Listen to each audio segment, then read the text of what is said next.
If you've ever been thankful for liquid glass, go ahead and hit that like and subscribe button, folks. Welcome back to another episode of Benzinga's Pre-Market Playbook. This is the Tuesday, June 10th edition for 2025. We had Apple's Worldwide Developer Conference yesterday. I know the bar was low. We got a lot of bearish sentiment out there, but I'm here to take a contrarian opinion for you, folks. I'll tell you about it, and I want to hear what you think about everything that you saw yesterday for the conference. We got a T3 Tuesday coming up. We got one more day before we start getting the CPI stuff. We're going to make sense of it all. Ondas did an offering. LOL. Good Lord. Benzinga's Pre-Market Playbook for Tuesday, June 10th starts right now.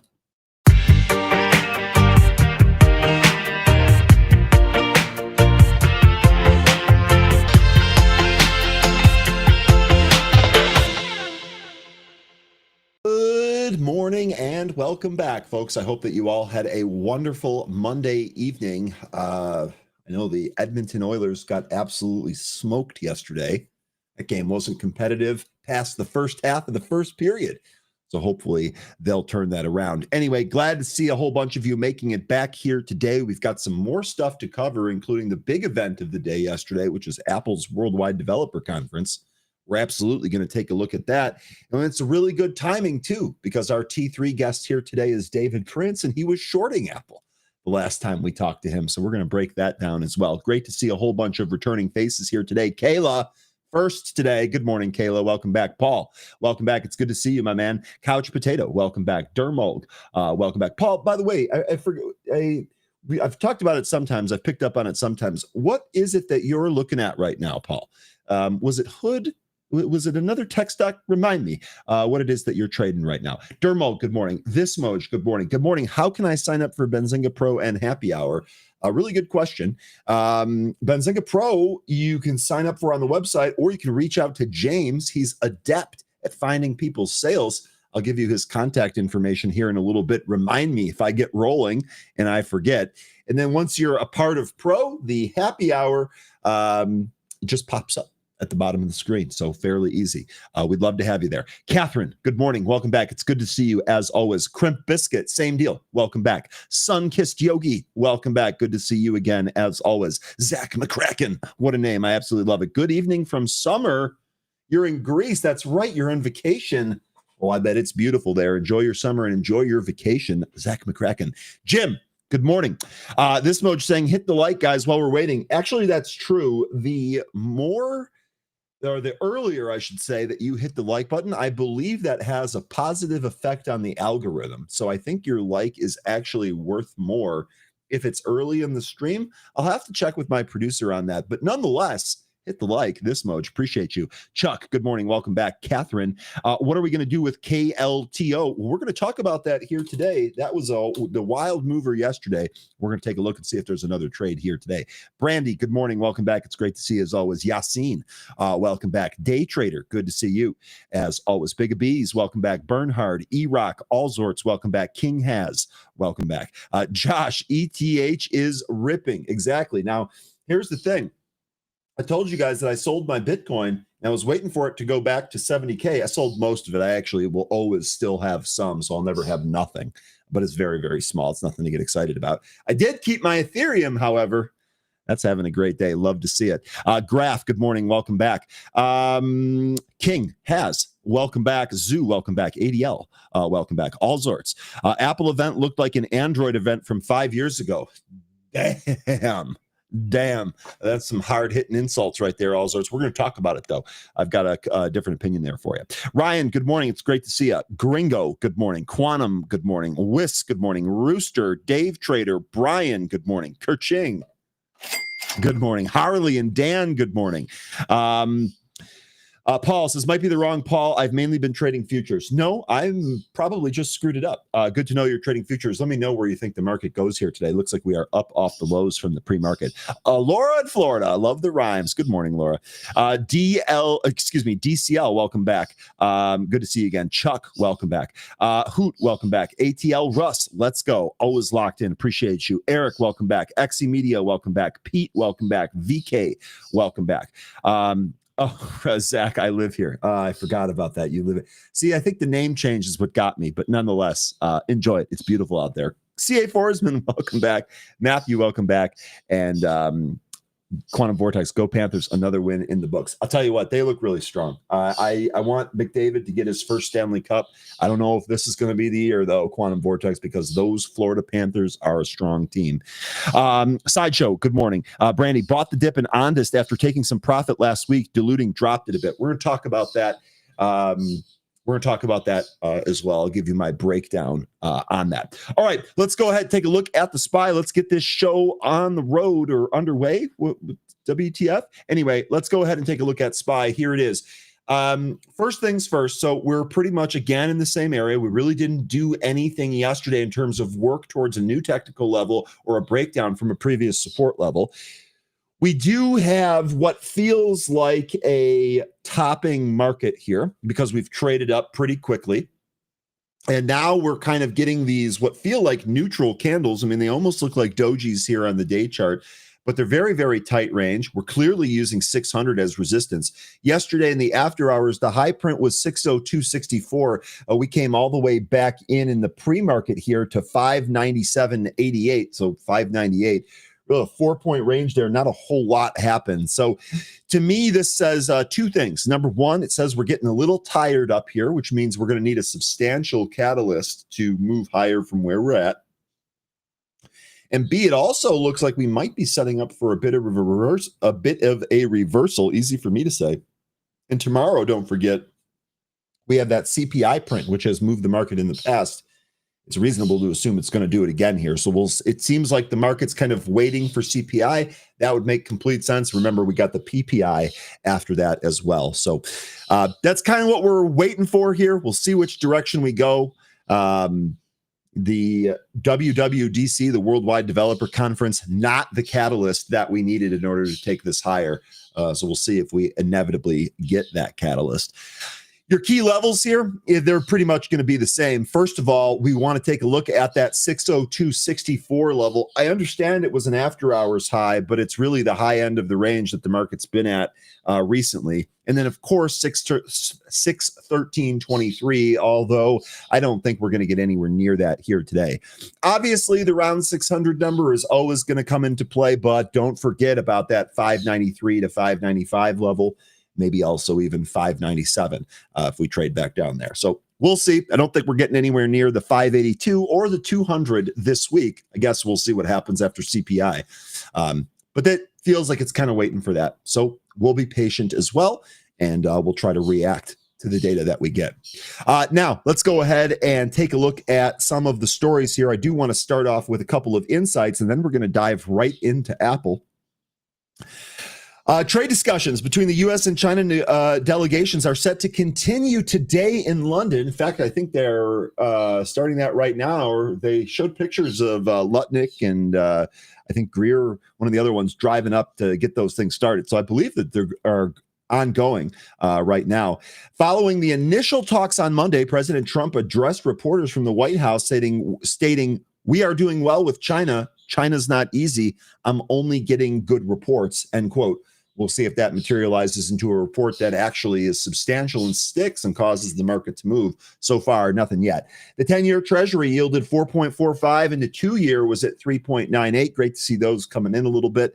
I think I'd still like to see those come in a little bit further from where they're at.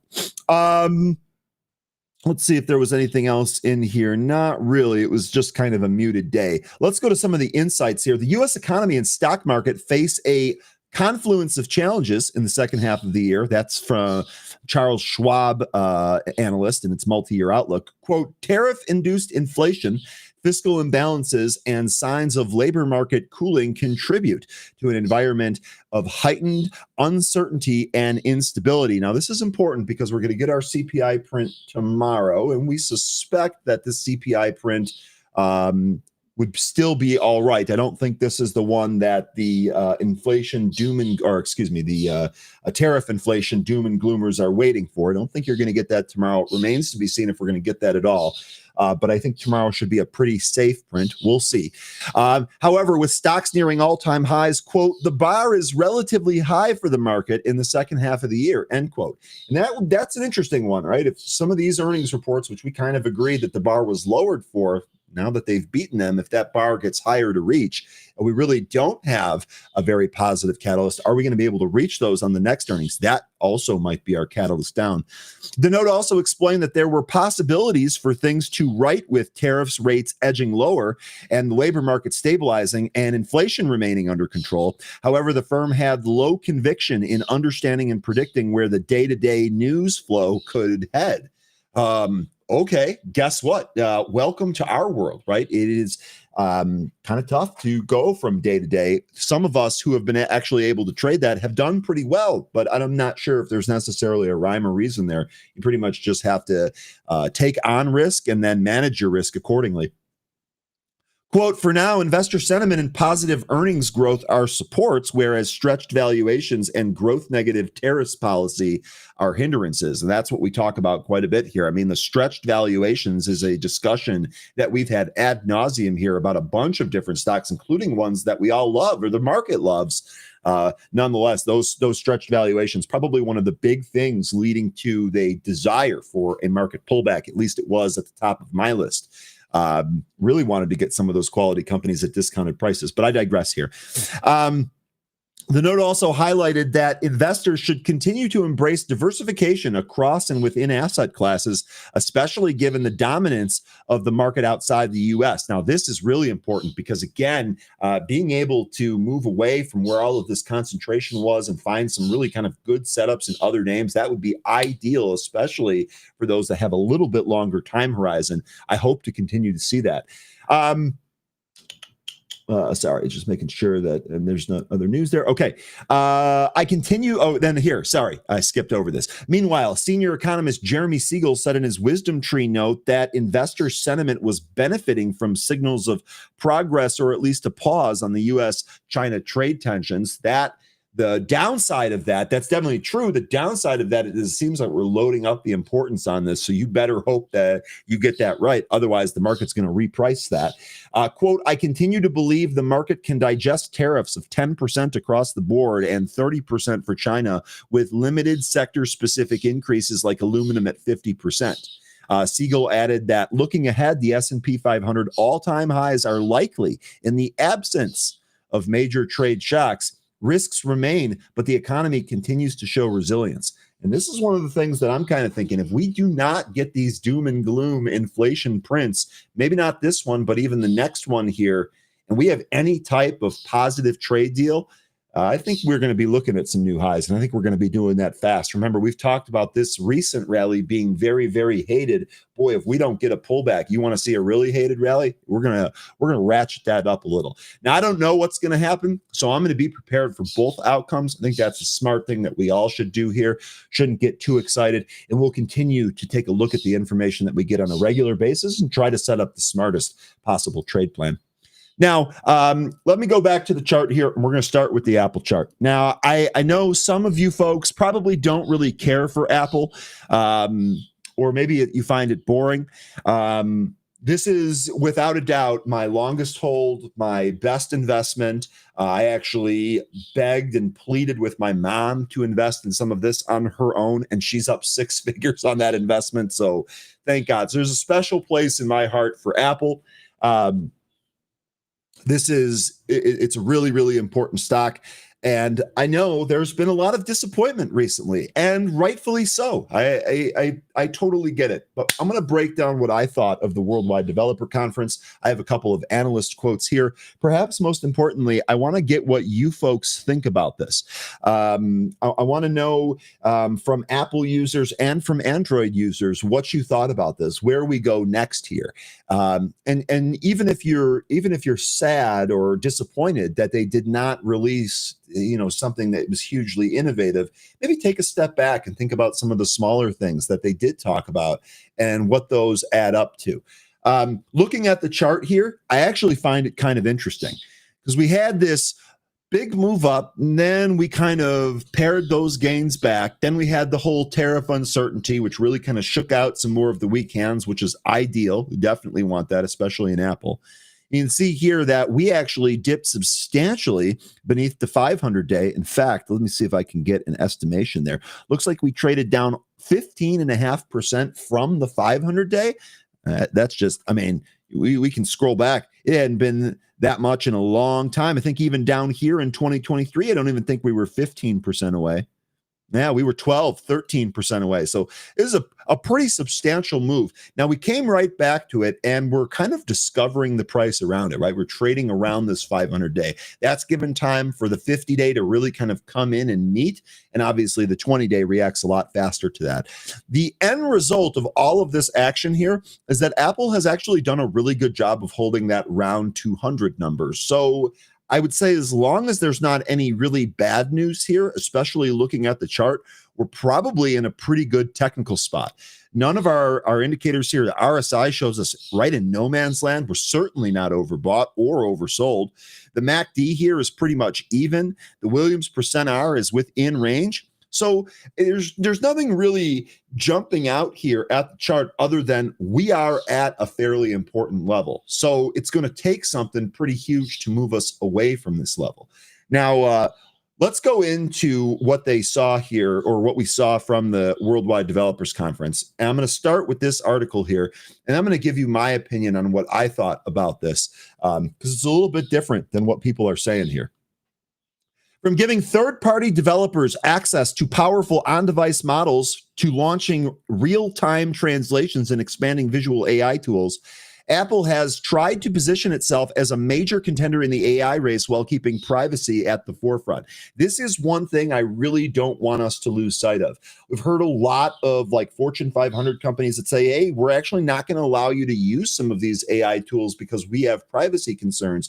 And while I'm not sure exactly how Apple's going to roll this out, it's very, very clear that in addition to personal privacy, Apple is taking privacy more seriously than any of these other AI companies. At least that's my read on it. So part of me wonders if they do make a substantial step forward in their AI tool, if it actually might be applicable for business over some of its competitors. If that happens, that is definitely a positive. What's that's actually going to translate to the bottom line? Well, I think we're going to need more data and more time, but definitely a positive. So the fact that it's focusing on privacy, I'm not going to knock that yet. And I'm going to try to give that a little bit more of a runway there. Keeping privacy at the forefront. Here's a breakdown of everything that they did. Apple Senior Vice President Craig Verdigi, I hope I'm pronouncing his name correctly. I got to be honest with you, his eyebrows were extremely distracting yesterday. Opened with a recap of last year's Apple Intelligence rollout, which skipped over the company's flagship assistant Siri.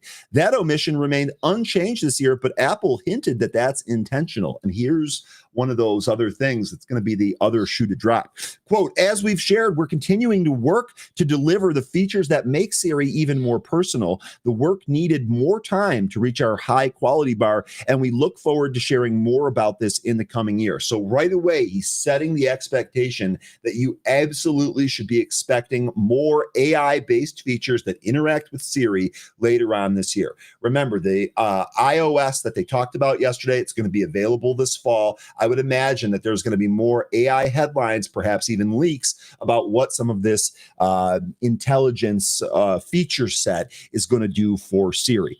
Apple opens AI access to developers with foundation models framework. Now, as we go through some of this, this is without a doubt one of the most important things that Apple talked about in that entire conference yesterday. And it might have been a little bit dry, and we might not have connected all of the dots, and that's fine. But I promise you, this is going to end up being a big deal. The tech giant announced a new foundation model framework that gives third-party developers direct access to the same large language models that power Apple Intelligence. This means apps can now integrate Apple's on-device AI to deliver smarter, privacy-focused features even while offline. Apple showcased early examples. Education app Kahoot Kahoot can now build quizzes from user notes, while All Trails can recommend hikes based on personal preferences. Now, I understand if Kahoot and All Trails really doesn't get the fire going. This was a very I hate to say it, but this was a very West Coast California type thing, appealing to some of those people. There's going to be way more feature sets with way more different apps. This was just kind of a taste there. Allowing third-party developers to get into the ecosystem is going to help fill the gaps that Apple misses or develops a little bit too slowly. At the end of the day, Apple's still going to be able to control the quality. They're basically just going to have people kind of fill those gaps for them. Apple is bringing more creative flair to iMessages and Genmoji. Genmoji now allows users to combine emojis or create new ones using text prompts. Emojis and Memoji can now show different expressions. This doesn't move the needle at all for me. I don't give a damn about emojis, to be clear. Image Playground, Apple's generative art tool, now supports new styles like oil painting and lets users craft images in the tone of ChatGPT style prompts.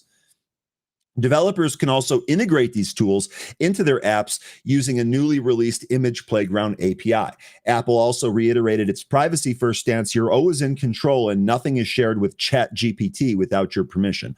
Okay, sounds cool. Not a needle mover. Yawn indeed, day trader. In fact, Dan Ives said the same thing. Perhaps the most practical upgrades, Apple Intelligence now enables live translation across calls, FaceTime, and text messages, all powered by Apple-built models that run entirely on device. Now, this is without a doubt one of the coolest features that they showed in the entire thing. The live translation stuff is extremely practical. I know a lot of people that use and swear by these tools, and it looks like Apple did a really good job building their model, and it is more than just FaceTime. It's in a bunch of different ways that you can communicate. So pretty sweet there. During phone calls, the system provides real-time spoken translations to both parties, even if the recipient isn't using an iPhone. This was big. I thought for sure the big thing that we were going to hear, it's only the Apple ecosystem, only you blue text bubbles, our green text bubbles aren't going to be able to do. No, that's not the case. So right there, that's definitely a positive. In messages, texts are translated as you type and read. FaceTime now offers live translated captions, enhancing accessibility. Developers can also access these features through a new call translation API, while Apple Music adds lyric translation, making international music more accessible than ever. I'm not a huge international music fan, but I do think that this is kind of cool. Yet to see what kind of effect this is going to have. Apple is pushing further into computer vision with expanded visual intelligence features in iOS 26. Users can now take a screenshot or view any content on their screen and instantly take action. For example, a screenshot of a social media post about an event will trigger an add to the calendar button, automatically fills in the date, time, and location. A photo of a jacket or sneakers will prompt an image-based product selection or reviews. A new Ask button allows users to query ChatGPT about screenshots, while image search allows them to find more context on similar items. These features also extend to the camera control and action button, allowing users to retrieve real-time information about objects or places in their surroundings. Okay. Watch OS 26 introduces the Liquid Glass and AI-powered Workout Buddy. Apple Watch is getting an aesthetic and functional refresh with Watch OS 26, which debuts a sleek Liquid Glass interface. I will say the Liquid Glass interface, I know that there's some heat going on for this. I actually think it looks sweet. Now, the one thing I'll say is I only use a MacBook. I don't use the phone. So I'm not sure how much I'd like it in a phone, but from what I saw from the actual Mac laptop, it looks awesome. And I am definitely excited for that. I am looking forward to trying that out. The OS also brings AI-powered enhancements to the fitness features. Now, I don't use the Apple Watch. I don't know what that means. Some of you will have to tell me about that. A new Workout Buddy gathers data from your workouts to provide real-time coaching insights. I would imagine I'd want to punch Workout Buddy in the face. That's just me, though. It even uses generative voice feature to offer verbal encouragement. Shut the hell up, Workout Buddy. I can just see it now. A blend between Siri and personal trainer, albeit still sounding somewhat robotic. So there you go. Next story here. I'm just going to breeze through it here real quick because I do want to give you my opinion, but I want to get one more thing in here. Okay. Many experts and financial analysts have characterized Apple's AI moves as, quote, too little, too late, especially in comparison with the rapid advancements of some of its competitors. That's not wrong. The updates announced on Monday were seen as incremental rather than transformative. Again, not wrong. They did kind of leave the door open. Hey, there's probably going to be a bigger update that's going to impact Siri later in the year. So we're going to give them some grace there. But this definitely, they're still behind, at least in the intelligence, the AI world there. Bloomberg managing editor and tech reporter Mark Gurman said that he was startled by Apple's lack of new AI features in social media. Quote, cohesive story, deep integration, and continuity across devices, zero false promises, impressive new UI, and new significant productivity features on Mac and iPad. All of that was good, but the lack of any real new AI features, despite that being my expectation, is startling me. It's startling. So let me get this straight, bro. This was your expectation and you're startled? I'm sorry, man. You have to take that one back. You're going to have to take that one back, craft it, work on it, because that is a load of horse garbage. Holy smokes. I can't even believe that I read that. Apple seems to purposely avoid any updates on additional AI integrations for Siri at this conference, promising it later in the year. This work needed more time to reach our high quality bar, and we look forward to sharing more about this in the coming year. He's basically telling you it's coming. Apple continues to tweak its Apple Intelligence features, but no amount of text corrections or cute emojis can fill the yawning void of intuitive, interactive AI experience that we know Siri will be capable of when ready. This comment literally hits me right in the feels. This guy, Chatterjee, Dipanjan Chatterjee, I wish I could buy this guy a beer right now, because it's exactly right. Like, I don't give a damn about emojis and all of this other stuff. Like, this is not needle moving stuff. Give me the needle moving stuff. They didn't. So, but they said it's coming. They're going to try and give that to them there. On the other hand, Tech Radar highlighted Apple making its foundation AI models framework available to developers as the first time as a major development. I completely agree with this. The possibilities here are endless. And frankly, I think developers will do a better job than Apple has at coming up with creative ways to use AI. I would agree. Apple's been a little bit slow here. They're saying, you know what? We believe in what we're building, but we're going to allow some of the third-party people to really raise the bar for us and let them in here for the first time. This is going to be big. And when you combine it with something else that I'm about to talk about here, you'll understand that. At a time when investors must be starting to wobble, as Apple seems to have dropped the ball on AI by opening up its AI to developers, Apple may have just secured its future. Okay, now the next thing that we were going to talk about is kind of a crazy quote here. But here's my thought on this real quick before we go to T3 time. There were a couple of things with this Worldwide Developers Conference that were big takeaways for me. Number one, there's tons of iPad functionality. Okay, so if you're a huge iPad fan or you really wanted to see some expanded features while using an iPad, this was the conference for you, because there is a ton of that. I don't own an iPad, so I'm kind of putting that on the back burner, but I know many people that have it swear by it. It's their favorite tech device. That's about to get a huge facelift. Okay, that's one of the huge things from this. One of the other things here was the developer, the third-party developer, the framework that we just talked about. Without a doubt, that is going to be gigantic. But the big overarching concept here that I think applies to us as investors and traders was that Apple is very, very clearly battening down the hatches on their ecosystem. They have the stickiest ecosystem in tech. They've basically turned the phone into a phone as a service with the refresh cycle continuing to surprise to the upside. How many times have we read about channel checks on the new iPhone? Not great, not great. Then all of a sudden we get the report and it's like, oh, they sold an absolute ton of iPhones. What they're doing, or what they've done for some of these recent developments, is going to put all of that, make it even stronger. The being able to do something on one device and immediately and seamlessly manipulate that on a different device is going to be huge. There's already a ton of synchronicity, I guess is the right word. If you use like an iPhone and an iPad and a Mac, and all of that is going to work even better together. This means that they are not going to lose market share to competitors like Samsung, and you are going to continue to be able to rely on those iPhone and product replacements every single earnings print. I suspect that they will keep hitting the bar on that. They will keep selling new devices, and they will continue to print money here. So given where the stock is technically on the chart, and given the fact that they are really going to kind of hold on to one of their biggest assets, which is their sticky ecosystem, I have a hard time viewing that as anything but bullish. Top that off. If we don't make a huge move down and they actually hit something on AI, whether it's a third party or in-house, look out, because that user base is absolutely going to suck it up. Now, I do want to go over some of your quotes here, or some of the comments here. We'll do that in a little bit. But right now, it's a T3 Tuesday. So let's go ahead and bring on our guest.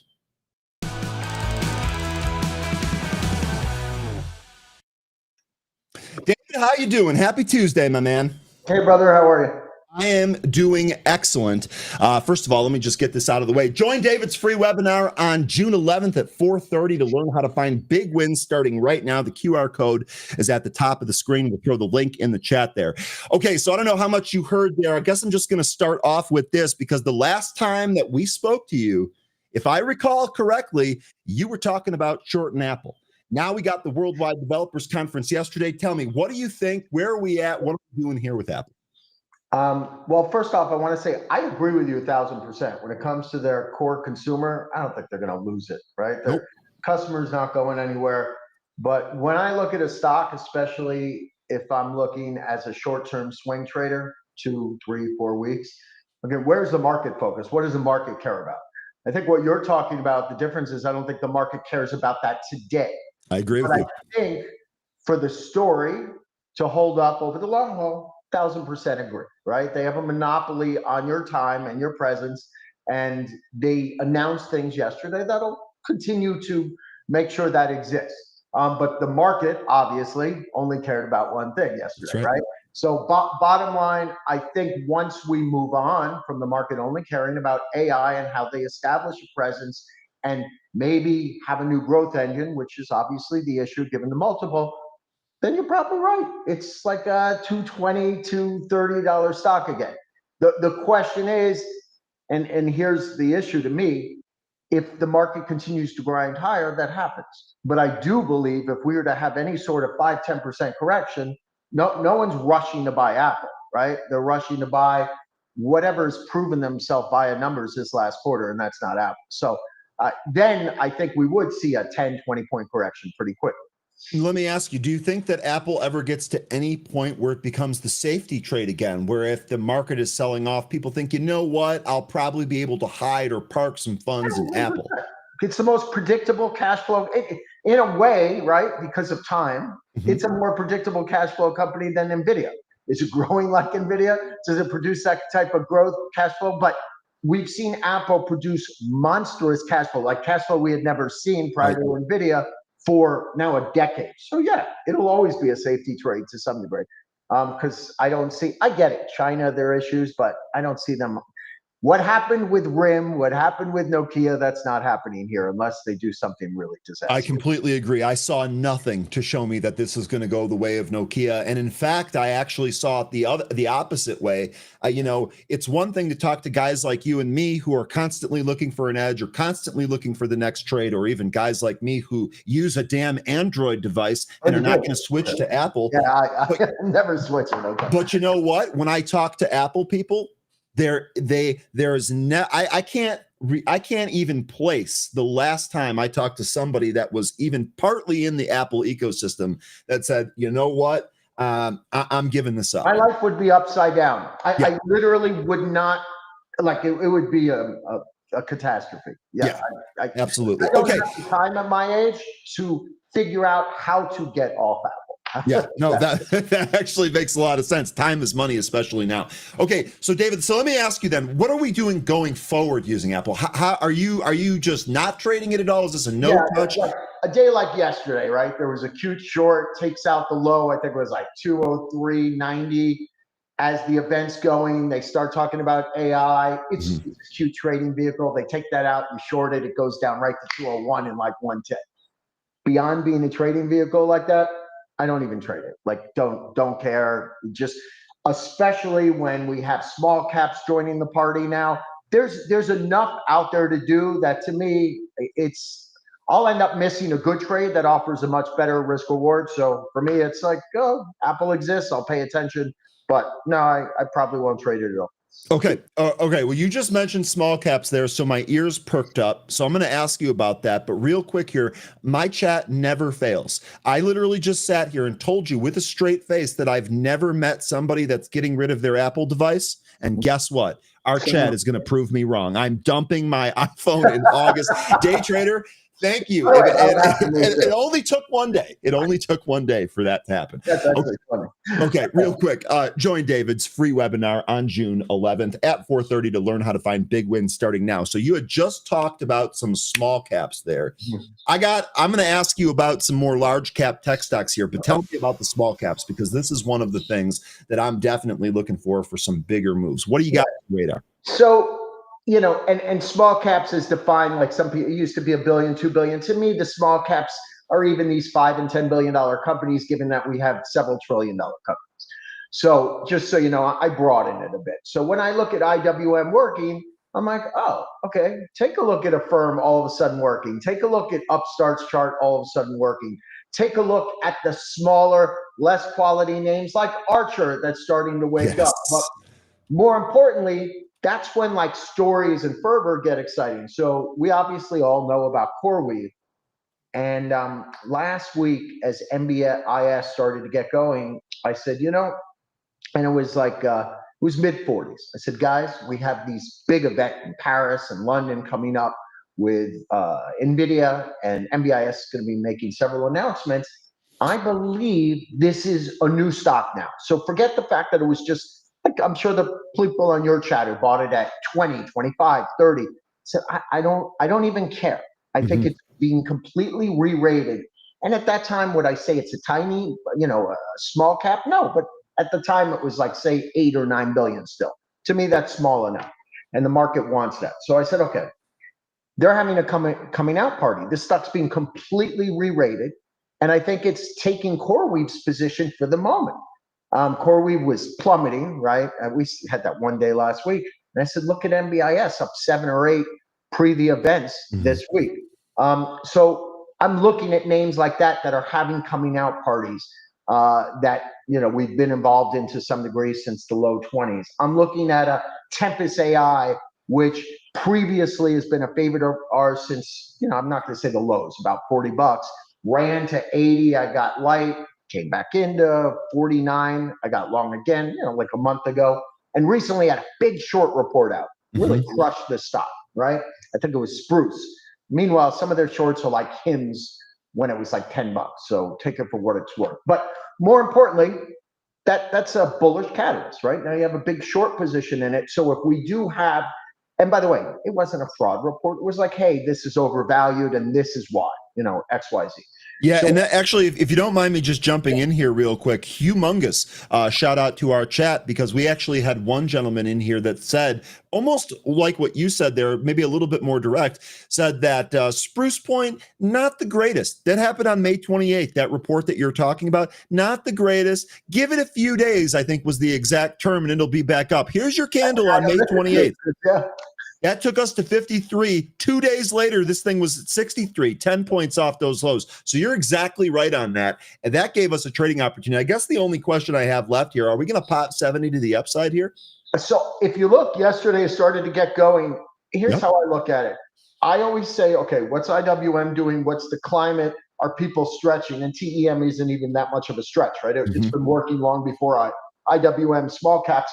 So my answer is yes, this is the exact market where, are we going to buy NVIDIA every day? No, we're going to buy TEM. We're going to buy Rubrik if it goes down enough. We're going to buy MBIS. People are broadening out. They don't have to buy crap companies, but there are a lot of mid and smaller cap companies. So to me, TEM is the exact type of company you start to get interested. That's why like an Upstart, which is in my favorites, just ran up 10 points. Because everyone's like, okay, I bought CoreWeave already. I bought NVIDIA already.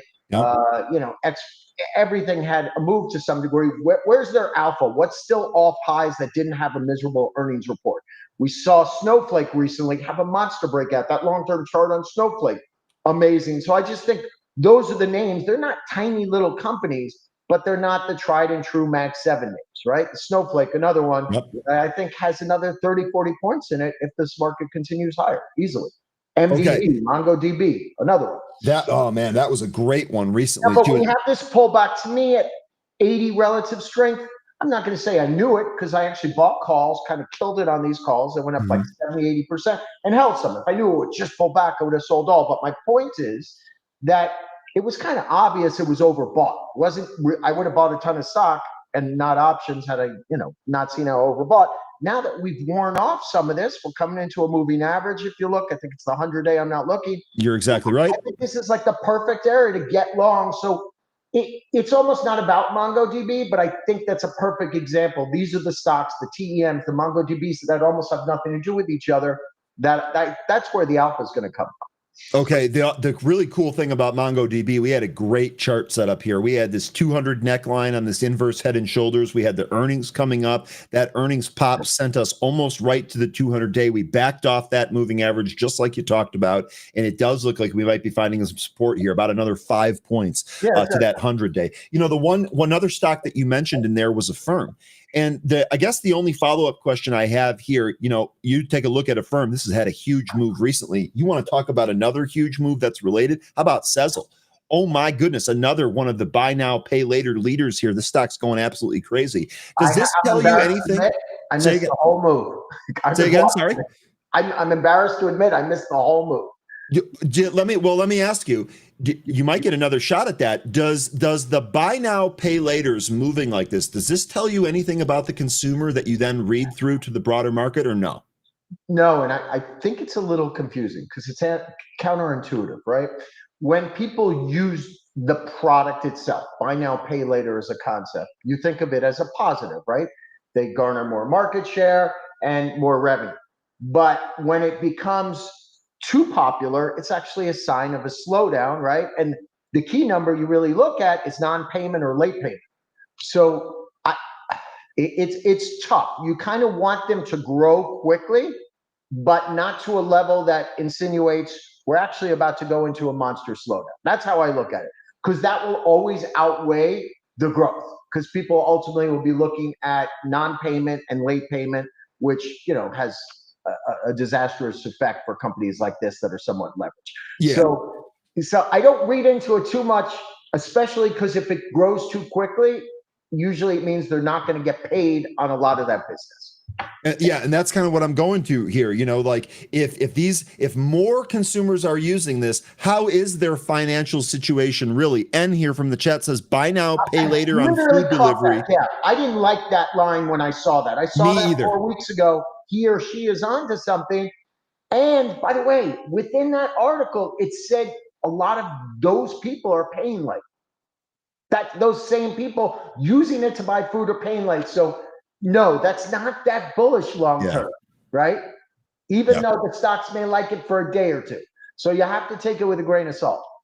Okay. I see what you did there. Grain of salt on food delivery. Absolutely love that. That was very, very well done.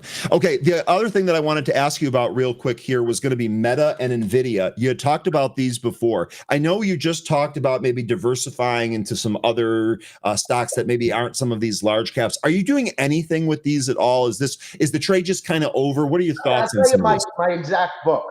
Those were two of my largest holdings by the first week of April, right?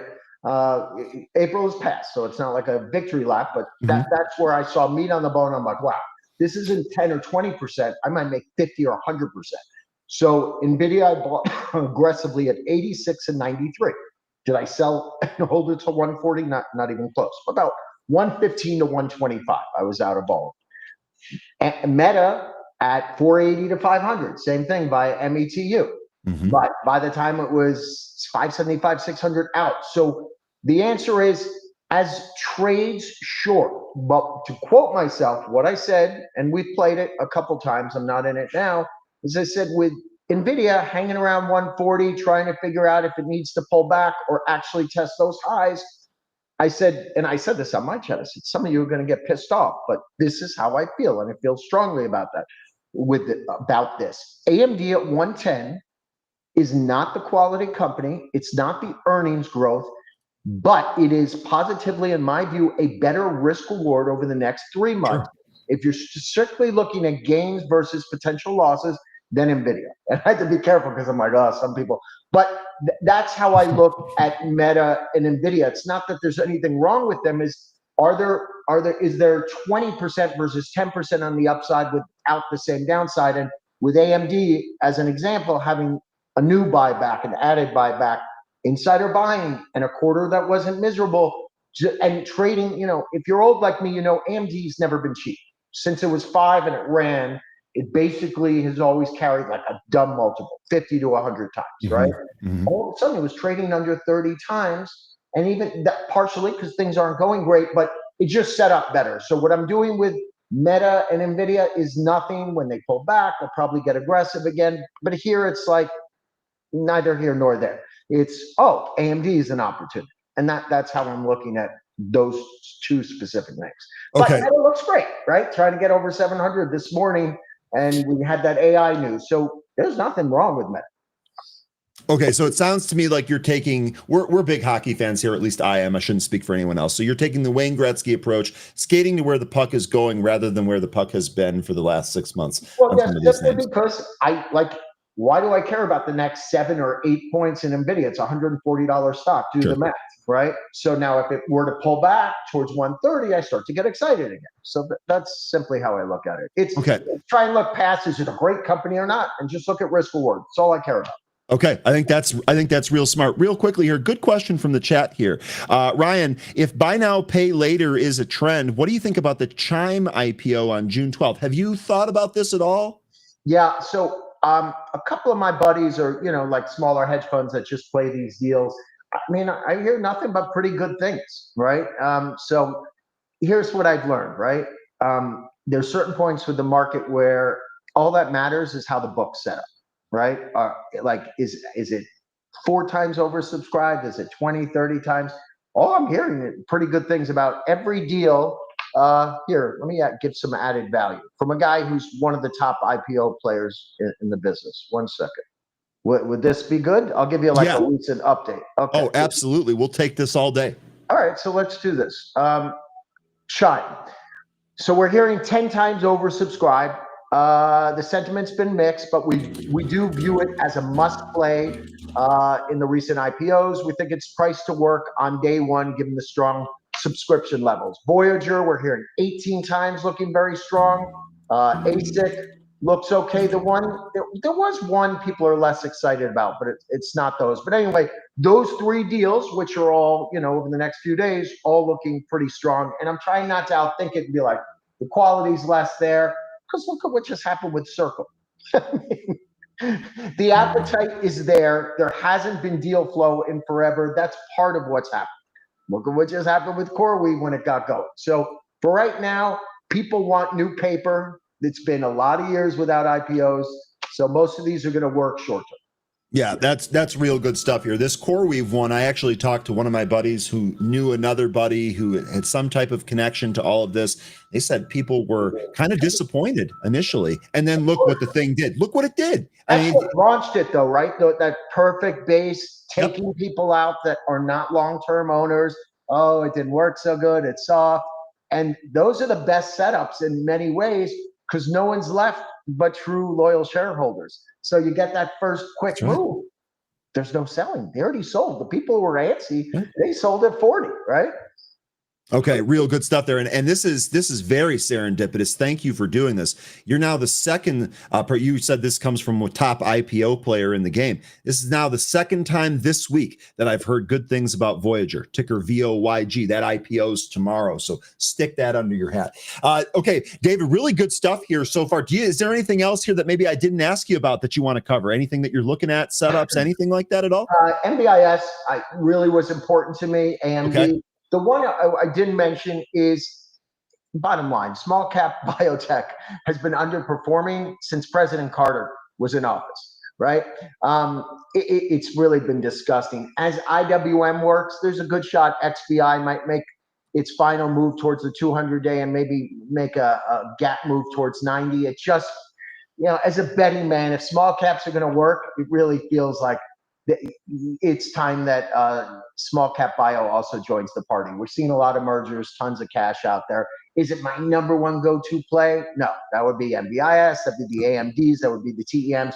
But you have to pay it. If you're looking for alpha, what hasn't moved yet, XBI has some very real companies in it, and it's not doing particularly well, not only for the year, but for the last 5. So I think you can look at that and look for 90 or 100 during this summer. Okay, so a couple of things. I believe the seasonality right now during the June month is quite positive for XBI. I don't have the chart in front of me. It might be number 1 or 2. You're okay. Right. My memory's working here this morning. That's good stuff. I also think that you talked about XBI the last time you came on with us back in mid-April. I don't remember, honestly. Very possible. I might. Very possible, but it's also very possible that it's up 10 points since then. So really, really good stuff. Okay, David, great stuff yet again. Join David's free webinar on June 11th at 4:30 p.m. to learn how to find big wins starting right now. QR code at the top of the screen, links in the chat. David, thanks so much. Right guy or girl, so it just seemed like they were asking good questions, so I want to answer. Given the market cap, I know this is going to sound crazy, but I think there's room on MBIS to $75 or $80 easily. If you really look at it as a market cap and what they're doing and how much of a powerful place they have in Europe and AI and the full infrastructure, if you look at CoreWeave, to me, it's grossly undervalued based on CoreWeave's valuation right here. So I can see a 50% move in stock price even from here. Okay. Thanks, awesome guys, stuff. Appreciate it. Awesome stuff. Take care, David. Thanks very much for all your insight. That is David Prince from T3. I'm telling you guys, the T3 guys, they're awesome. Great segment here. Anne Marie, I totally agree. He came out firing today, and that was good to see. All right.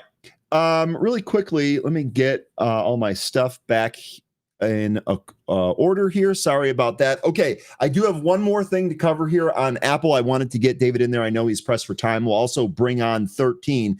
13, are you ready to go? You ready to go? We got a thumbs up here for 13. 13, good morning. How you doing here this morning? I'm doing wonderful. How's everybody this morning? How are you? I'm doing great, dude. I'm doing really good. I love T3 Tuesdays. David really brought it here today. We got really nice weather outside again. All signs are pointing up and positive here today, and I absolutely love it. Really quickly, 13, before we really dive into this, I did want to finish one more thing here on Apple. It was the big event or the big thing of yesterday's. Let me just finish up here, and then I'll turn it over to you. I'd actually love your opinion on this whole thing as well while you're here. One more thing here. This is Steve Jobs would have, quote, fired everyone. Apple's liquid glass on iOS 26 gets roasted online. Dan Ives calls it a yawner. We can add day trader that. Dan Ives, day trader. Call it a yawner here.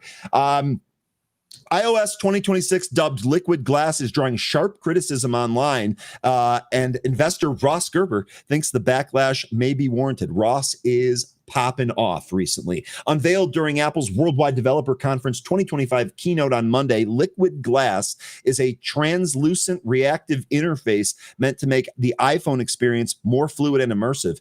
It now extends across button sliders and lock screens, control center, and more. And Apple executive Alan Dye, who, by the way, needs some help. None of his clothes look like they fit. I don't know what the hell was going on, if it was intentional. Someone help our guy, Alan. It looked completely out of place, but nonetheless, described it as combining the optical qualities of glass with the fluidity only Apple can achieve. And that sounds like buzzwords to me. However, users are not convinced. A user on X, Gregor Truck, gotta love that, shared a screenshot of the new control center and wrote, Steve Jobs would have fired everyone. I looked at the screenshot here, not sure why that would have been the case. Honestly, I don't see what's so bad about this. Well, my thought here is that I was really paying attention, as I've already mentioned, to what it looked like on the MacBook Pro, and it looked amazing. I actually really like the way that they're outlining this. I would take the exact opposite position here as Ross, which should surprise exactly nobody. The user wanted Apple to make the design more opaque. I feel like that would make it messy, HG. If it was more opaque, it'd look even messier. I don't know. Maybe I'm wrong. Again, I don't use the iPhone, so maybe this is just a device type thing. Other users echoed the sentiment, calling the design a smeary mess of colors and overlapping functionality. One said, looks like when you get someone to use Photoshop for the first time, every effects box is clicked. Some were more measured. Quote, I'm going to keep an open mind, said Sawyer Merritt, but it definitely feels like things are going to be harder to read with the new design. Again, maybe this is only for iPhone. Use those Samsung phones for folks. Wedbush analyst Dan Ives and longtime Apple supporter described the event as slow and steady improvements, but ultimately called it a yawner. Deepwater Asset Management, Gene Munster, said at this point, they're not ready to talk about the more advanced AI features they're likely working on. They did hint that they outright told you that they're going to do that. The good news is that they have a couple of years to figure it out. He also said that the most significant announcement was the unveiling of the foundation model framework, which I already told you about. I don't think there was. Ive and his team reportedly grew frustrated as the design took a back seat under Tim Cook, whose lack of involvement in product development led to discontent and departures with the design team. So this also then really quickly plays into my broader thesis here on Apple. This Worldwide Developers Conference was about three things. It was about the iPad getting a significant and much needed improvement. I couldn't believe you couldn't tab browsers in the iPad, nonetheless, or tab apps, excuse me. The iPad increased functionality, the letting in of the third-party developers, which very well might be the savior for Apple, and then ultimately they really batten down the hatches on securing that user base that is the stickiest in the world. They ain't going anywhere. I've only met one now. Thank you, Day Trader. Thank you, Day Trader, for being the one guy that is going to get rid of his Apple device. We'll see how it shakes out. I like that it's at a technical spot here. We'll see if this flashes any type of buy signal. I agree. It was not this big hype, this new thing. And of course, I turned it off when they started the musical performance at the end. Rahman here saying, wow, Ryan, you didn't have to drive by roast the guy for no reason. That's true. I didn't. But that dude is an Apple C-suite executive and makes more money than I can possibly fathom. So I have absolutely zero sympathy for it. Find some clothes that fit, my guy. All right, 13. Where do you want to go? Do you have any thoughts on this initially? Okay, if you don't, we can go right into the movers if you want. I'll just give you some brief thoughts on it. Whatever it was, the liquid glass. Okay, whatever. That's not a big deal. I don't think. I don't think a lot of what was announced has any. I don't think the liquid glass is a needle mover. To your point, I really don't. No, I don't think it is at all. I know that Apple shareholders probably were really frustrated with what came out of WDC yesterday. I think they really wanted to see a new product. We talked about how that was going to be unlikely. Remember, you and I did. Yep. The ecosystem that they have and what they're working on, based on what I was seeing, would be so much more exciting if they had a device that could pull it all together that they don't have yet. I am referring to their glasses. I still think that should have been the thing they should work on the most. I think Meta and other companies are beating them at this. They need to really, really pour a lot into it, because I feel like that is literally going to be the future, where you put your glasses on and you suddenly have a whole HUD that you can interact with and use all the features that Apple is describing. They're so far away that I just don't see the excitement here. They need to have some kind of new innovative device, and they just haven't had that yet. The last one they had, the AR headset, that thing is terrible. So this was a non-event, in my opinion. I don't think that bodes well for Apple right in the short term. Maybe in the long term, we'll see something better. But for now, that was a completely unimpressive event for me. Yeah, see, and that's where most people kind of land. And I think that's why I kind of go a different way there. I agree with you on the innovation. It was definitely lacking. There was no new device. You're 100% correct there. But that was the expectation.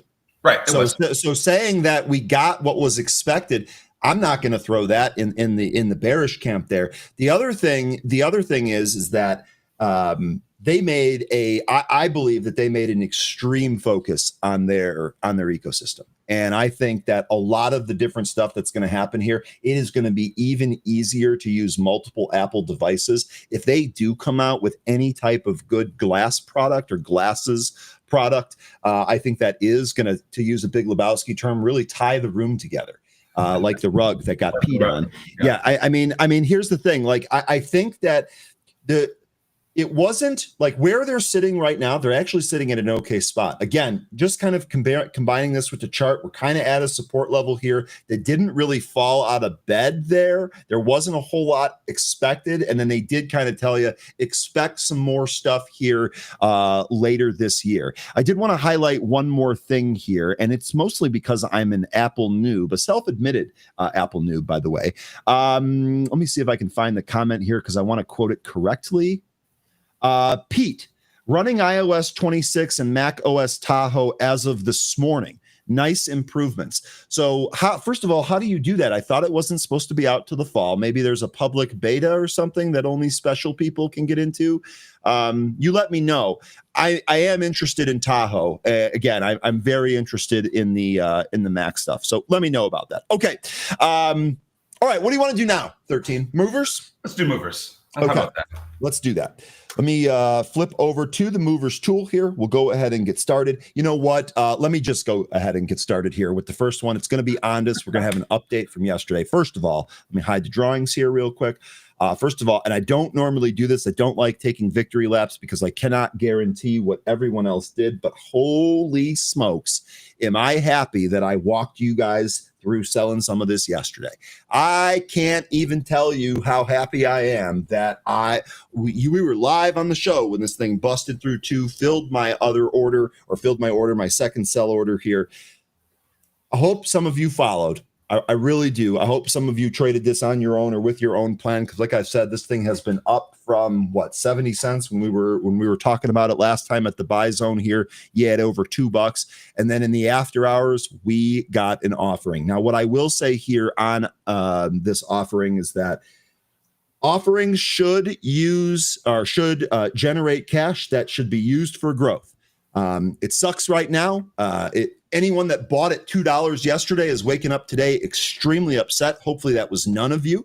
But we did get some more news here on the offering. Looks like they priced those shares at $1.25 each, 22.4 million common shares at $1.25 each. What's up? That's a price I told you yesterday when we were talking about this in happy hour. It's like, I don't think this goes any lower than 125. That was just a technical spot. Now they're offering warrants at 125. Oh, fantastic. Because 125, that, if you look at the chart, that's a support level. You definitely get a one up there. Lion here saying I've been out of Ondas 2 days ago. That is awesome. That means you guys made money on that. Absolutely fantastic. Here's the thing. So I still have some. I still have several thousand shares here. If it goes, I'm getting asked here, Izzy, Ryan, do you rebuy Ondas now? Not right here. No, I'm going to let this shake out for a little bit. I don't want there to be any other news. Again, we were just selling some. I'm at the period now where I feel like I can wait this out a little bit. 13 did a really good job talking about the 125 technical area. Here's a look at the chart that we're in, or the area that we're in, excuse me. Holding 148 right in here. Honestly, long as we stay above I have it marked as 127. I have a fib level here at 127. Long as we stay above that 127 here, I'm going to be okay. If this dips back, if this comes into $1 and holds it, I'll add some more at $1. If it dips beneath $1, I really kind of want to wait that out. I don't necessarily. I mean, this would be multiple moves away from the dollar, in some cases a triple or a double, and then back down to it. I don't necessarily want it to dip under $1. I'd be a little bit more patient there. But if this comes back into $1, sure, I'll load up several more thousand shares and wait for the next run. The important takeaway here is this, perhaps more than any other thing, you definitely want to wait this one out and add this as support, or add this on support. Do not chase this stock or other stocks like it, or you will be extremely upset. Izzy, the direct answer to your question, no, I am not looking to rebuy more today. I will give it a couple of more days to shake out.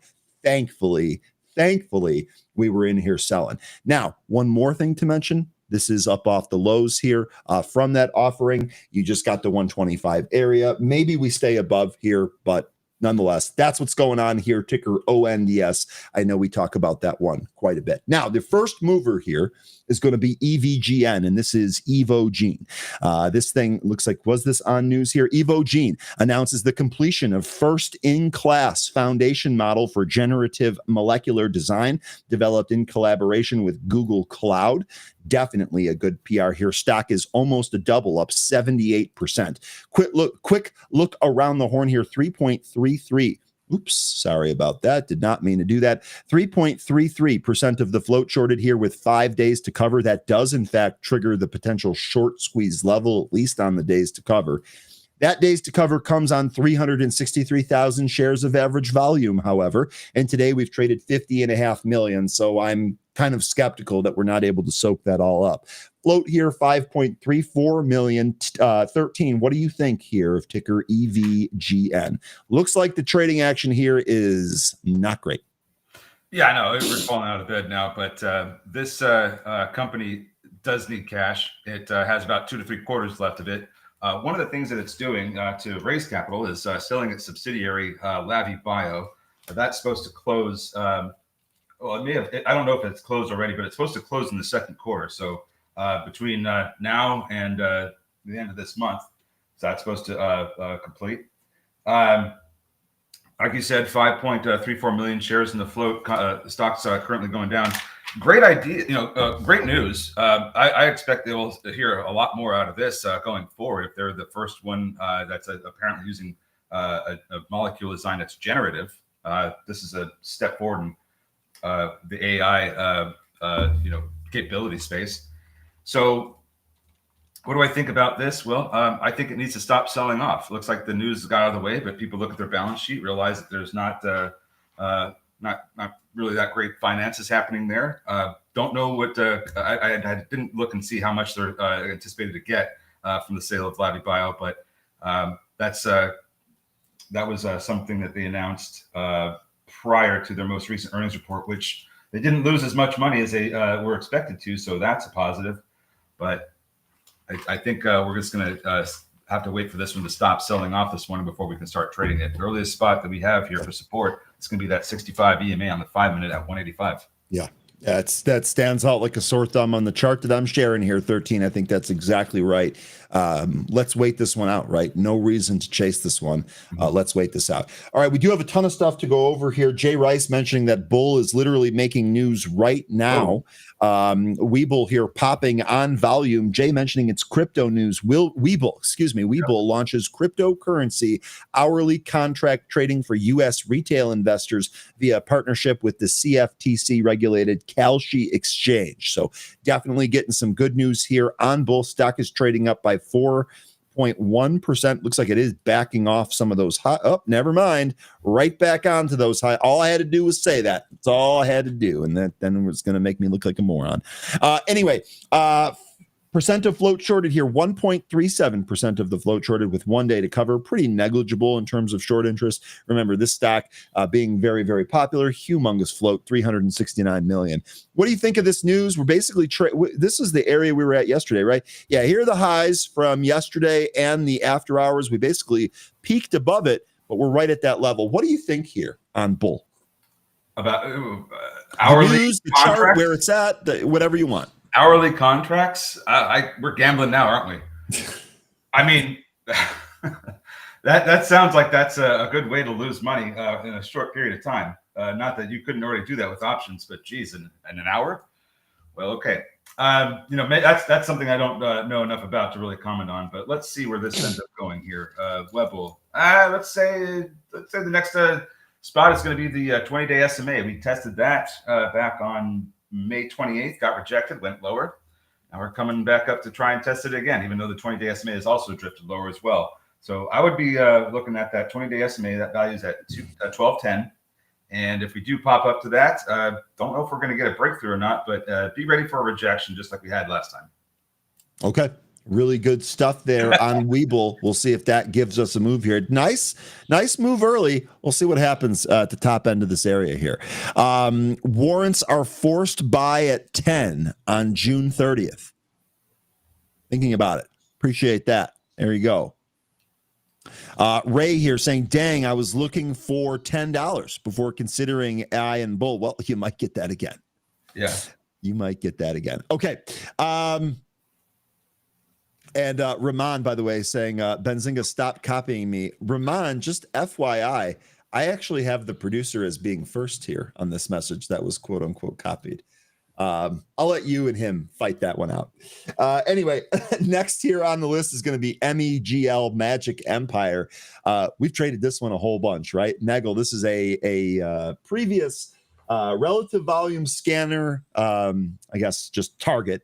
This did pop as high as $4. It's really come back in, including losing the VWAP there. I don't have anything. Looks like we got a Form F from last night, which I haven't gone through here. So I'll take a look at that here in a sec. Stock is still holding at plus 71% here. 4.69% of the float shorted with 1 day to cover. That comes on an average volume of 890,000 shares. Stock has 2.4 million in the float. Today it's traded 43.5 million. What do you think here on Megal? You think we get another trade here for this this mover or no?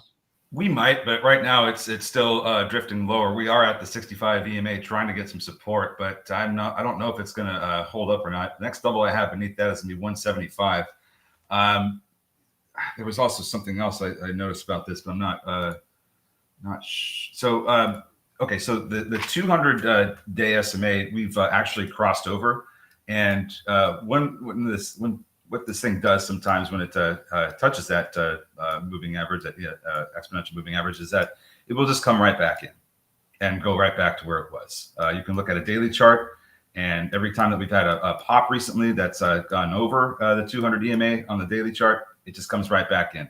I don't expect today to be any different. Yeah. Well said here. Expecting a lot of the same. When the stock shows you how it trades, believe it, because it will likely do that in the future. Okay, next here on the list is going to be MRIN. This is another one that we have traded in the past before. MRIN popped as high as 250 in the after hours yesterday. Lost part of that, lost more of it here today. Marin Software shares are trading higher after the company announced it entered into a non-binding letter of intent with the private equity firm for a potential asset sale via a voluntary reorganization transaction. Okay, a lot of degrees of freedom, even in the PR right there. Letter of intent, a non-binding letter of intent. Okay, so nothing's official yet there for a potential asset sale. Okay, guys, make up your mind on what the other company might not even know about it. I was gonna say this seems like a little bit of a fluffy PR there. It did jack the price up here. We're still holding higher by about 48%. Quick look at the short interest on this. 8.44% of the float shorted with 1 day to cover. That comes on an average volume of 1.8 million shares. The float's 2.9 million shares. Today, we traded 16.5 million shares to 13. What do we do with this MRIN today? MRIN. Well, it looks like it has a couple quarters of cash remaining on its balance sheet, but they are, if they're potentially selling some assets, then that's going to help raise some funds. So that's great because they are trying to hold on to their NASDAQ compliance. They're going to get a notice, or they may have already received a notice. Looks like they did back in May of last month. So this company is it's going to have to raise some capital, and they're likely going to have to go through some kind of a reverse split if they cannot hold above $1. So what I'm looking at here on the daily chart, I just noticed something, is that we are, which is 128 we're at now. So 160 to me is probably about as high as it could go today. We'll see if I'm right about that. But if you draw a line at 160, a horizontal line, and you look to the left, I think you'll see why I believe that to be the case. This is a pretty stiff support area. Resistance, it's not resistance, but it was support. For back in 2023 all through 2024, and then it finally lost it this year. Now it's trying to get back up there. So I think 160, if we do see more upside in this, it's about as high as I think it could go. And that 160 area was tested to the upside 3 times this year, and in all 3 cases it broke down and acted as that resistance that you just spoke about. So I think you're probably right there. Current price here, 127. So there is some movement in there, but really good stuff here. Really good breakdown on MRIN. Okay. Now I see a couple more moving around here. Let me get to KLTO because the chat has been popping off with this one all day. Then I'll go back and reassess the list here. KLTO, what a trader yesterday. Hopefully some of y'all made money on this one. Oh, by the way, Jay, I know that you were a late joiner here. I shouted you out on your Spruce Point call. David Prince mentioned this earlier here. Huge call on TEM. I'm glad you were able to make some money for our group here. Really nice of you to do that. Anyway, KLTO, this was a huge mover yesterday. Looks like we're getting another pop here in the pre-market today, but we've lost the VWAP. We had the dreaded loss of VWAP here. We've actually tried to get back up above it and unable to. So let's see if we're able to do that here when the market opens. The other thing worth noting is that the volume today significantly different than what it was yesterday. So factor that into your trade plan as well. We did have news here, but the news was from yesterday. So there's nothing fresh here today. This was the gene therapy boosted lifespan by 20% in mice. And it eyes the anti-aging breakthrough here. Okay, really cool. Quick look around the horn here to remind you of the short interest. 10.25% of the float shorted with 1 day to cover, and that's on 28 million shares of volume. We've done almost 3 times that here today. The float's 22.5 million. What do you think here on KLTO? You think we get some follow through today or no? Let's see here. Well, if we are, we need to get back above VWAP. And it's been trying to do that for a good portion of this pre-market. I think we could, if we can get back above 275, we'll probably start trading a little bit better. $3 might, that's a question mark for me. I don't know how much higher we're going to go. We could, we have this kind of this trend line that we can do here on the top side. No guarantee that we'll end up getting to this level. Let's just do that. So, if we go with this trend line that I'm drawing here, we could probably see, like maybe $4 if it wants to behave that way. But it doesn't look like there's a whole lot left. It's just going to have to be one of those things you wait and see what it does in the once we open. But it has the task right now of trying to get back above VWAP. And once that happens, I think this will start to trade better. Okay. So until then, doesn't look that great to me. But if we do get back above VWAP, I think I'll change my tune on that. Okay, sounds good. Jacob here, KLTO at the open, maybe. Let's see. Some of these we have seen move right at the open. Be careful, though, if it doesn't move in the direction that you're looking at. Okay, really good stuff there. KLTO. So we've done Megal, we've done EVGN, we've done Emrin, we've done KLTO. Here's GELS. This is Geltech. I feel like we've traded this one here before. Geltech shares trading higher after the company expanded its U.S. commercial strategy through an exclusive logistics and distribution agreement with Healthy Extracts. This did pop above 3, peaked above 3 before coming back in, actually lost the VWAP, tried to retake the VWAP, could not. So it continued lower here. Quick look around the horn on GELS. 1.34% of the float showed it. 1.34% of the float shorted with 1 day to cover. That 1 day to cover comes on an average volume of 1.5 million shares at your 100-day average. Float is 4.8. Today it's traded 22.2. What do you got here on GELS? I didn't look at this one. So got less than 5 million shares in the float. Financials, doesn't look like they have any cash or revenue. Distribution agreement, it was with an OTC stock. The ticker of that is HYEX. And is that like a supplement company or Healthy Extracts is an exclusive. Sorry. I thought I was going to have that perfectly queued up there. Healthy Extracts is a publicly traded company focusing on plant-based health supplements. Okay, so it's not like additives like we're trying to... No. In fact, it's probably free of additives. This is probably trying to hit the vitamin base that can't have things like soy or anything else. Well, I mean, like, how there's a push to remove some of these dyes that are being used in foods to give them their color. And, other countries are using, plant-based and, natural colorings that, aren't under heavy scrutiny right now. So I thought that's what I was getting with this. If this was that, where this could be a potential company that's helping facilitate the distribution of new additives that are safer, I think that would be a big mover. But since it's just for supplements, I don't think it's as special. Not that it couldn't be great. So here, and this might have been my fault real quick. Geltech, a clinical and science-based company focused on developing and commercializing white label gel-based delivery solutions for prescription drugs, nutraceuticals, which we have talked about as being a potential theme there, and pet care, sports, and other products, announced a major expansion into getting this healthy extracts, which has plant-based health supplements. So it almost looks like what they're trying to do is acquire another company that might help them put healthier ingredients in whatever, what do they call it here? Gel-based delivery solutions for prescription drugs. So it looks like what they might be doing here, what the plan might be, is to try and arc towards that, using healthier ingredients in some of these, even in some of those prescription drugs. I don't know, just spitballing with you here since it wasn't covered. By the way, KLTO is trying to recapture its VWAP right now. It's currently trading over on my broker, but we need to see this hold here. Might run into some issues at 275, but we'll see if it can hold above this. It's just moved over it for now, so just keep that in mind.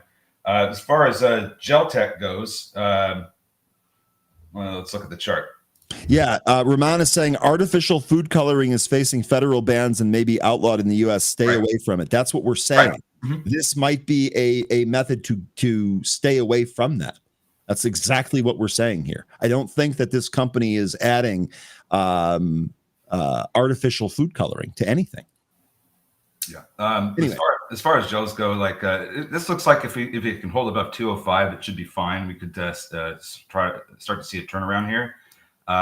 The 65 EMA once again, because all these movers from this morning, they're just kind of all drifting lower. But the only ones that aren't are the penny stocks.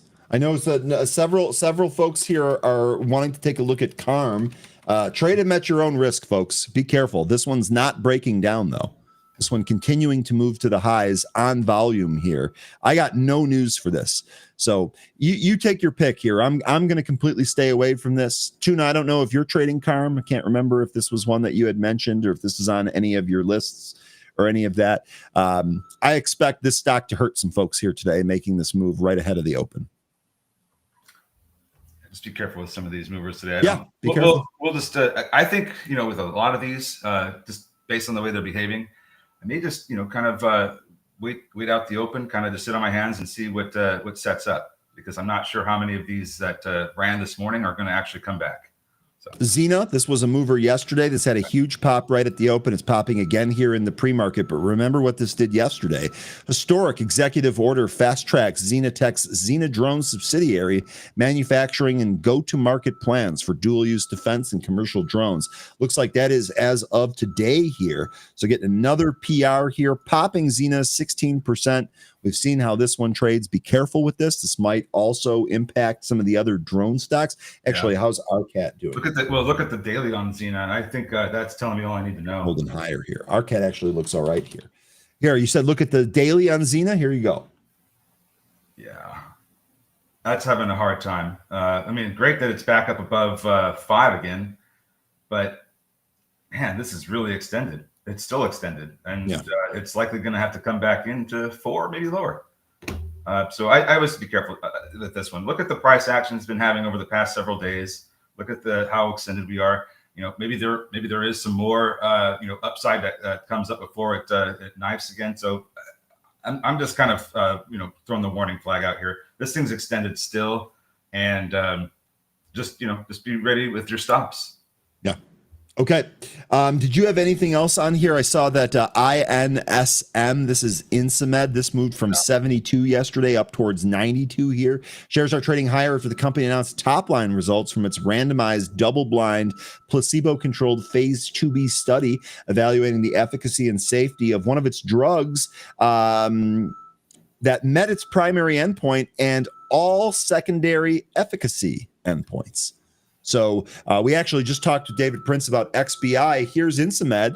I'm not sure that it's part of XBI or anything like that, but this popping here on really good drug data, plus almost 24% here. Short interest on this stock, 10.19% of the float shorted as of the most recent update, and 7.72 days to cover. Now you've got a positive drug catalyst on this. This might be a short squeeze. 161 million shares in the float. Traded 1 million today. The average volume is 2.7. What do you think? I didn't even look at it. That's all I think. Okay. Let's go at the chart. I mean, maybe we have a little bit of a bull pennant happening there, but it's got to hold those moving averages. But it doesn't look like it is right now. That's really expensive. The only other one I was looking at was this morning was WINT because it was over $1. Let's do it. Now it's under $1, but maybe it comes back up. The reason why this was going is because it's acquiring Titan Environmental, which is expected to provide them with $12 million in revenue over the next 12 months, which is great because Wint doesn't make any money. This company has 3.6 million shares in the float. It does need cash, so I'm not exactly sure how they're acquiring this company. So I think an offering is coming here. Be careful with this one. Yeah. And by the way, the last time that we traded Wint, here it is. It was March 20th. We had all of this action here in the pre-market. We had one push out of the open. That was all she wrote, folks. This thing rolled over like a dog, wanting its belly rubbed, and then continued to roll over. And then even when it tried to get up and play, it rolled over again, and it stayed there for a long time. Now we find ourselves here several dollars lower than that. Just be careful. We've seen the history here on WINT. Maybe it does work here today. Just know what the stock is capable of doing. Oh, yeah. Okay. We have 5 minutes if there's anything that we want to. Yeah, we are going to do that here. A number of folks are asking about NVTS. This is one that we actually had. This is Navitas Semiconductor. This actually moved here May 21st. We traded it that day. The really good trade came on May 27th. And now here we are resolving higher on NVTS. So it looks to me like we're coming up to a support level here. Let's call it 8.5. Yeah, 8.5, probably right in here. Yep, that's a former support area that's now turned resistance. And then above that, we're kind of looking at this $11. This was a SPAC, was it not? I think we keep asking ourselves that every time we look at this, and I think it may have been. I'm double checking that now. Because the majority of revenue from this company is generated in China. So just be sure to trade around this. With this being a Chinese stock, does have very high score on our proprietary momentum reading, and is currently in a positive, bullish, short, medium, and long-term trend. So factor that into your trading calculus as well. It was a SPAC. It was merged with Live Oak Acquisition Corp in October 20th, 2021. Okay, there you go. Really good stuff there. That's why when you look at a daily chart and you see how for basically from the beginning of 2021 up until that date I just mentioned, it was pretty much $10 just sideways. So that's going to be a big level to watch for if we do end up getting up there today. $10 is going to probably provide a lot of selling price action. So just keep that in mind. Okay, good stuff there. I saw several people earlier mention Circle. Jay, you had mentioned earlier today that the Circle option chain was added yesterday. We talked about that. We actually checked that prior to the open and noticed that that was ready to go. Quick peruse of that option chain. Looks like there were far more bearish bets on that chain than there were bullish bets. So we'll see where this goes here today. This did pop yesterday. What a range yesterday, 138 to 108, $30 range on this stock yesterday. We did bounce when we moved to the lows, but now we're kind of rolling over. Oh boy, I don't know. Maybe we roll back towards this 108. Anne-Marie, if you're still out there, I know this doesn't have a lot of price history to do your wonderful technical analysis, but with a brand new option chain, maybe there's a way we can attack this with that. We'll see. Finished. Jay Rice saying it finished 20 below highs. Yeah, indeed. And again, at the peak there, if you will, or the trough, I guess, depending on how you look at it, this was $30 from the highs to the lows there. Looks like KLTO is continuing to move higher here. Maybe that trend line will get tested. Anne-Marie put it on the list. Anne-Marie, you are a gem. Yep, 321 You is are the current John. high for KLTO this morning. So we're headed up there right now. If we do go on a run just before we, well, let's just see how much we get out of here, because this could continue into the open if it doesn't go too high from here. I'm still waiting to see what we get. I'm not going to take any trades right out of the gate. LAES, this has been a former trader on our show. This is up really nicely off the 320 low that it made on June 5th. Up almost $1. Actually, looks like we were up $1 earlier here in the pre-market. So this one's going here. Okay. All these movers, now, all these movers are just have this big red candle they're dealing with right now, except for, well, maybe even a little bit of KLTO, but all the other ones, EVGN, WINT, MEGL, GLES. we need that open. We need that open. And sorry, go ahead. And yes, you're right. We do need it open. And once it happens, we could see these just turn around. So let's see if that ends up happening. Like I said, I'm waiting. And also, our poll results for Apple, 42% of you said that the stock is going to trade sideways as its next move. 27% of you said the stock is going to trade higher on its next move. 15% of you said it's moving lower. And the remaining 15% said you're just not sure. It's okay to be unsure. It is okay to be unsure. Really good stuff. Thank you for voting in our poll. We are about to open. Let's go to the main workspace and get this show on the road. All right, there's the bell. What you got for us, market? All right, so Mega losing at 65. EVGN going right down to its. WINT trying to turn around. Not on the greatest amount of volume. Gels went underneath at 65 EMA, trying to recapture it. What's KLTO doing? Kind of just going sideways initially, maybe slightly lower, but it could. Okay, there we go. Now it's popping. Gel's doing its absolute best to hold on to $2 here. We'll see if it's successful in doing that. Carm, the penny stock that you guys were taking a look at, looks like our high there, 86 cents in the pre-market, and looks like the low that we're trying to hold on there is 70 cents. This thing's all types of back and forth. Tesla had continued to recover into the after hours yesterday, and we got sideways in the pre-market here, hitting a high of 318.08. Now we are going lower here, losing almost $4 in that value, but getting some support here. So waiting to see where that goes. Okay. All right. Looks like EVGN is trying to turn around and recapture 225. Here's your EVGN. Looks like Ondis is turning around too. You like to see that after an offering, that's for sure. So KLTO, that here's really, your KLTO. Oh yeah, 330 is the new high. Pulling off of that. Did get a new high, but haven't quite gotten up to that trend line that we drew yet. We'll see how long it takes for that to happen, if it does happen at all. EVGN trying to recapture some of these levels. This looks like it's trying to curl around here, but even if it does get above some of these slower moving averages, it still has the task of getting back above VWAP. Okay, Chris mentioning OKLO here on a stretch. Okay, so it looks like we popped up out of the open right past the pre-market high. Nice trade there, Chris. I know you were long this from the pre-market. Well done here. We did have a PR here. U.S. Nuclear Regulatory Commission accepts Oklo's licensed operator topical report for review. Here we go with EVGN, moving its way back up to VWAP. KLTO pulled harder. Saw a mention of plug. Is that thing getting squoze? Yeah, plug was up in the pre-market here. This is still up 11.7%, but it looks like it still ran into that 145 pre-market resistance that we had. Let me see if we had any news on this. Nope. Not since plug, yesterday, it looks like. Yeah, yesterday midday, CFO underscores continued confidence in strategic growth with additional share purchase. So he had he bought 650,000 shares at $1.03. Paul Middleton is the gentleman's name. Okay, so he either bought the insider buy, yeah, or he let's see, did that. Yeah, or he bought the high on May 29th. Amanda saying, wait, the Oklo news is that somebody handed in their homework. Right. Yeah, there's a Tom Waddle, former Bears receiver and current Chicago sports radio personality, is famous for saying on air, his kids don't get extra credit for staying out of jail, which I always was amused by. That seems similar in the same vein here. Man, Hasbro is really looking interesting here.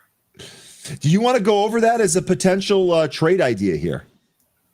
We can spend. I know you might have to spend some time on it, but we can do that. Let's do it later while okay. The movers aren't distracting us right now, because there is a little bit to go over with this, including like how their dividend might be shaky, but just a really nice inverse head and shoulders setup with a clear neckline, and there was the reports of Toys R Us in Asia making a comeback. So naturally, when I heard about that, I looked at Hasbro and Mattel, but we can get into that a little bit later. Let's look at these other movers. Okay, this does look like it might be trying to break out there. We will cover that whenever you're ready, though. NCNA New Canna. Yeah, I'd be careful of this one. 14-cent penny stock trading up here. Ugh, just be careful. INSM, if that breaks that 90 to the upside, you might have a gap and go here. Yeah, get in there. Yeah, all these things that we just looked at this morning, most of them are just looking pretty not great. Megal, this is just going right down. Well, we knew we're almost at 175. So let's see what happens when it hits 175. MEGL went under $1, looking for the 65 EMA. We'll see if we end up getting that. EVGN, it had a nice pop there just a moment ago, but came right back beneath these moving averages. Looking for that one to hold at 65 EMA as well.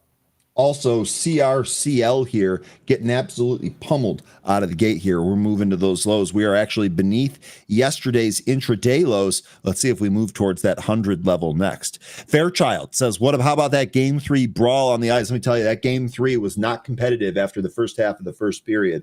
Hopefully the rest of them get back, but man, hockey's the best sport, is it not, Fairchild? It is the absolute best. Absolute best. All right, what else we got here? It looks like SMR is continuing to extend itself. Had an oscillating golden cross last month.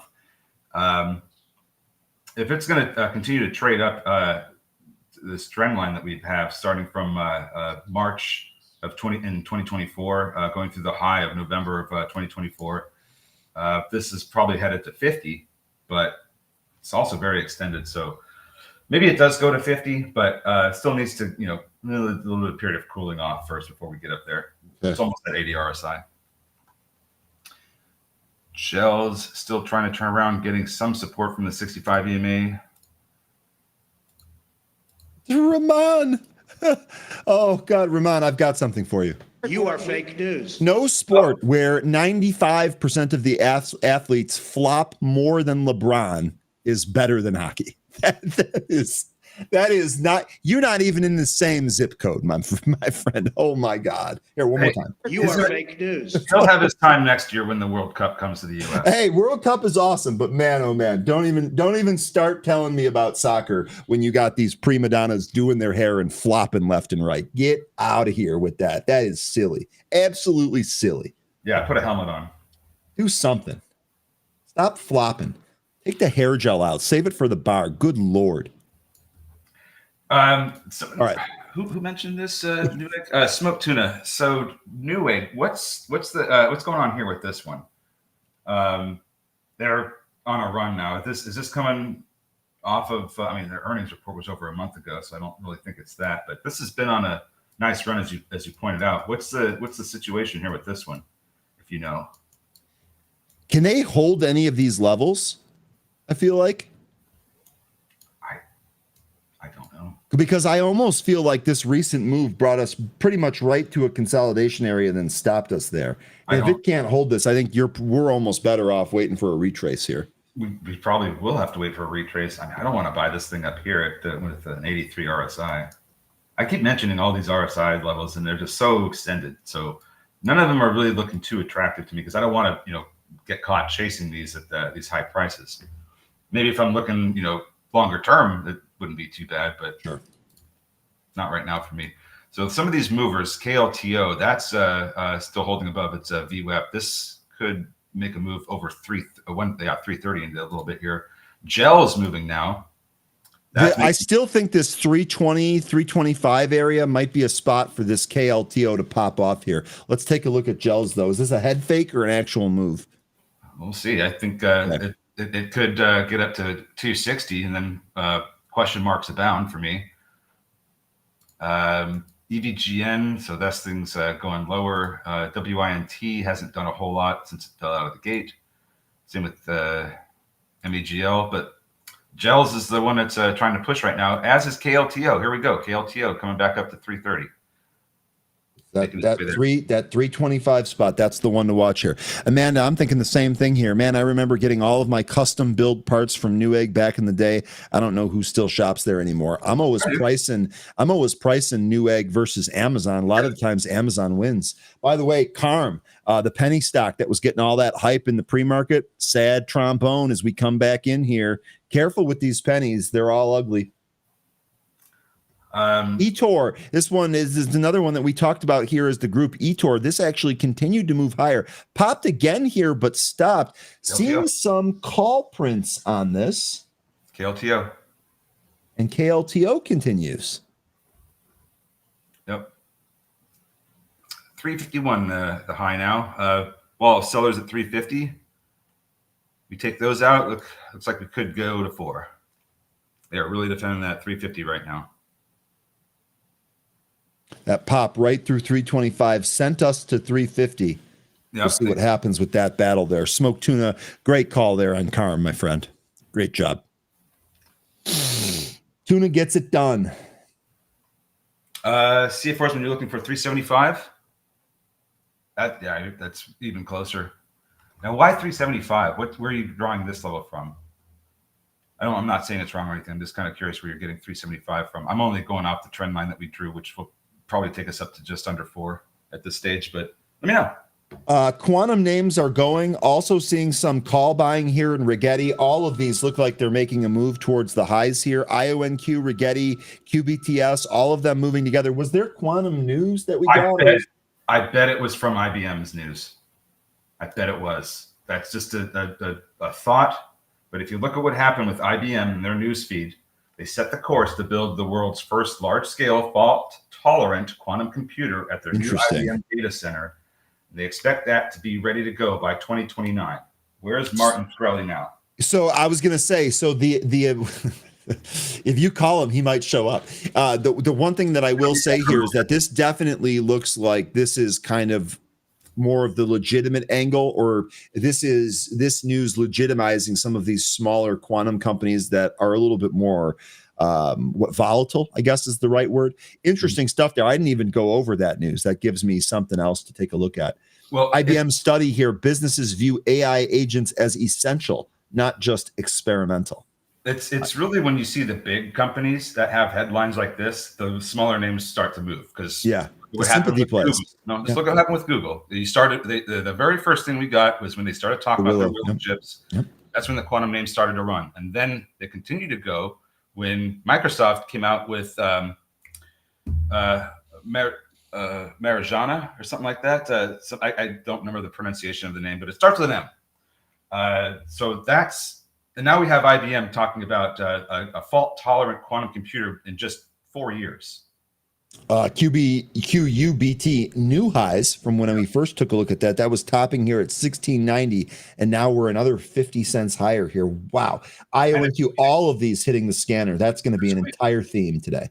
Yep, they're squeezing big time. Yeah, and all of these do have high short interest. That's another good mention here. Joby also popping out of the gate here for those that are in there. We actually had David Prince say he liked Archer here this morning, which was great to hear. Or Alpha, really good stuff there. NBIS getting mentioned here as well. Joby is right up to our trend line here. Ooh, NBIS, not a whole lot. Here, you know what? I don't know if I have that Joby trend line. Let me go see if I can add that here real quick. Circle is lower out of the gate here, hitting a low of 107.21, trying to recapture it to be left. Doesn't look like it's going to really be able to, though. Well, I'll see you in 2029 thinking about it. We are going to trade the current news, and the current news is that we have to look forward to in 2029. Your trend line here, is this from the pre-market on Friday? Is it a longer-term trend line? Well, this one that I have starts at August 5th, 2021. I draw it through the June high of 2023, and I just keep that going. And today, looks like we just tested this trend line. So that's the trend line I'm using. Nice rejection there, too. Just under 10. Is this the June? Oh, okay. Yeah, I don't have as much price data as you, but we'll figure it out. I'll get a more near term trend line when it sets up there. Looks like Megal's turning around here. You're capturing the 65 EMA. Might run into some resistance here at 225, like it is currently dealing with. Gel is still making its way up to the VWAP, but hold a little bit. No halts yet that I see. Nope. Not from any of the ones that we were watching here. Nope, but it does look like gels could go back up to the VWAP here. Get some volume expansion, may end up just going through it. CoreWeave already down 6%. So CoreWeave and Circle both taking hits here out of the gate. Did anyone set up any trades there on Circle? And like I had mentioned earlier, the option chain looks to be predominantly, most of the volume happens to be on the put side. Actually, it looks like somebody did a 70-60 spread yesterday for June. Thank you for the mention of CoreWeave, because I was wondering to myself yesterday, is this going to go ahead and break through that level I thought was the top? And I was like, oh, we're almost there, so we'll see. But nope, not yet. Not yet, anyway. Came back beneath 160. Oh, careful, they're thinking about it. Careful. Lion here. I'm in a CoreWeave put. Lion, what strike and expiry did you take there on that core? I know we talked about shorting this one. What strike and expiry did you end up going here on CoreWeave? I still think I don't know if this is going to continue down, but I still think this is going to end up repricing lower here. Windtree, this is probably going to go beneath at 65 EMA. Megal tried to recapture Carm, it. the penny stock, sorry for interrupting you. This penny stock dipped right to the VWAP. Actually, it looks like it was 1 cent away. And then right back up to the top here. Really has to take out 85 cents. Getting mentioned at KLTO that it's dropping down to the VWAP. If it can't get support there, then yeah, it's going to the 65, down where that consolidation is just before the pre-market. Gels almost reached its VWAP, starting to get some neutral candle formation here. A little bit of a fight happening in gels. Oh my God, Google, big move higher here on volume. Did we have news on this? One of our movers had news on Google. That was EVGN, generative molecule design using Google Cloud. Waymo suspends operations in downtown LA after their cars were destroyed. Yeah, after they lost 1.25 million on those 5 cars that were destroyed. Yeah. Good job, LA. Good job, LA. This is why we can't have nice things. $100 strike is expire in September. Lion is saying about CoreWeave? Yeah, that's CoreWeave. So wow. So that's actually, Lion, I like that. That must have been a expensive contract but I think you gave that enough time there. I think that could hit. I really do. I like the whole area between 100 and 120. I like that whole area there for where the price could head to. That's on CoreWeave, right? Yeah. There's so many different levels in there to draw on for support. So 100 is great. I could see it happening at 112 as well. I mean, there's just a lot of good levels in there. So. And what I did here, what you're seeing on the screen here, is I basically drew a trend-based Fibonacci extension from the open to the impulse high and then back down to where this thing bottomed. And that gave me the fib levels that we're looking at here. That 110, or you said 100 to 120. I've got the 2.618 level at 110, 109.80, but effectively 110 there. So folks are saying that the movement here is on OpenAI cloud deal. Am I getting that right, folks? I see that there was some mention of OpenAI surging past 10 billion on Chat GPT use. Am I missing something here? Where's the? It's being squawked here. It's being squawked here. So hang on a sec. Yeah, this is. Oh wait, no, this was 6.2. This was a while ago. Nope. No, I beg your pardon. I'm sorry. That was a outdated, stale squawk. Yeah. So if that's not new news, then still thinking it may be on that EVGN news, unless there's something else I'm missing. But of course, the self-driving cars, that's another thing. Yeah, because the most recent one, I see there's like 3 headlines here on my Google newsfeed, and the third one is Evo Gene announces Google, OpenAI taps Google in unprecedented cloud deal despite AI rivalry. That came from Reuters. Oh, okay. I don't see that on my newsfeed yet. Yeah, I bet they're checking it. Gels got up to its VWAP and then pulled back. So that was a nice little trade there. Don't know how much more we'll get out of it, but glad to see that worked out. KLTO is getting support from its VWAP. If this continues and we close this candle with whoa, it is. Carm broke through that 85 cents that we just talked about into an upside halt here at 91 cents. Chris, CA Forsman, got your on this. Oh, that was the wrong one, but that'll work. Yep. We opened the treasure chest for a register ring. That'll work. Nice trade there on OMDS, Chris.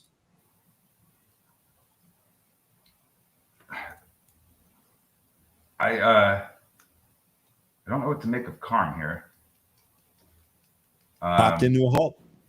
Well, I understand that, but we're gonna see this back over. I know what happened, Jerk. That's not what I mean. Anyway, KLTO, this did get support from its VWAP. It's trying to turn green here. Watch for expanding volume. If we do get some volume expansion, this is probably going to go higher than 355. Lots of Google call sweeps. Looks like the 180s. June this week, July. That's GOOGL. Lots of call sweeps on that news. Google pulling. Raise your hand if you were buying in the 140s. I was buying in the 150s. I bought calls, but I'm out of those. I'm expecting to see a hand raise from Line as well. Line might be typing that. That was just for you, Amanda. There you go. Please take a look at DGXX. Here it is. This is DigiPower X. A lot of nice buying volume here right from the open. We actually did take the VWAP here. What are some of the stats on this? 23 million in the float. DigiPower issues the letter to the shareholders there. Was there anything good in it?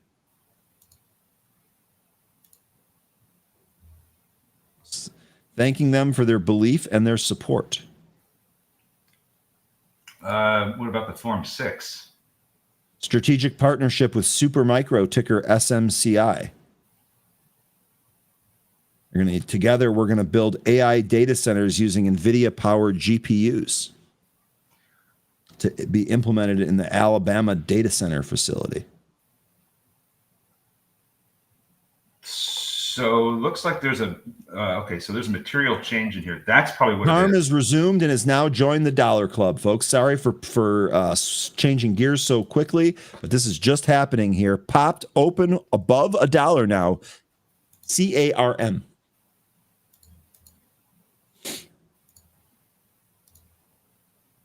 Circle. I don't have a great feeling about this. Like it's bear flagging. It is bouncing. Looks like what 108 was the low there, but I agree with you. It does look like a bear flag. It did stalling out at its VWAP here. 107 and change. It looks like these spreads are over 50 cents. Just be careful with it. Don't want to seem to be getting hurt with that one. MEGL trending lower now. Gels stopped gelling after hitting VWAP. All these movers from this morning not looking that great anymore. Tesla. You know the one thing that I will say. Sorry, 13. The one thing that I will say here, and I don't know if this is going to happen, but this move that we just saw on Carm, very similar to KLTO from yesterday. Impulse move. Pulled back, looked like it was going to roll over, then rocketed through those highs. Well, if we take a look at KLTO, we go back to yesterday, We traded up in the pre-market, dipped a little bit, not quite as much, ripped through those, and then we just traded up the whole rest of the day. So something to keep an eye here on CARM. I know we talked about this being done, maybe not. I'm still going to stay away from it, though. I don't need this today. I don't need this to be what gets me. So KLTO is starting to make its way up to the session highs after getting support from the VWAP. 355 is that session high. Needs more volume if we're going to get a whole lot higher than this.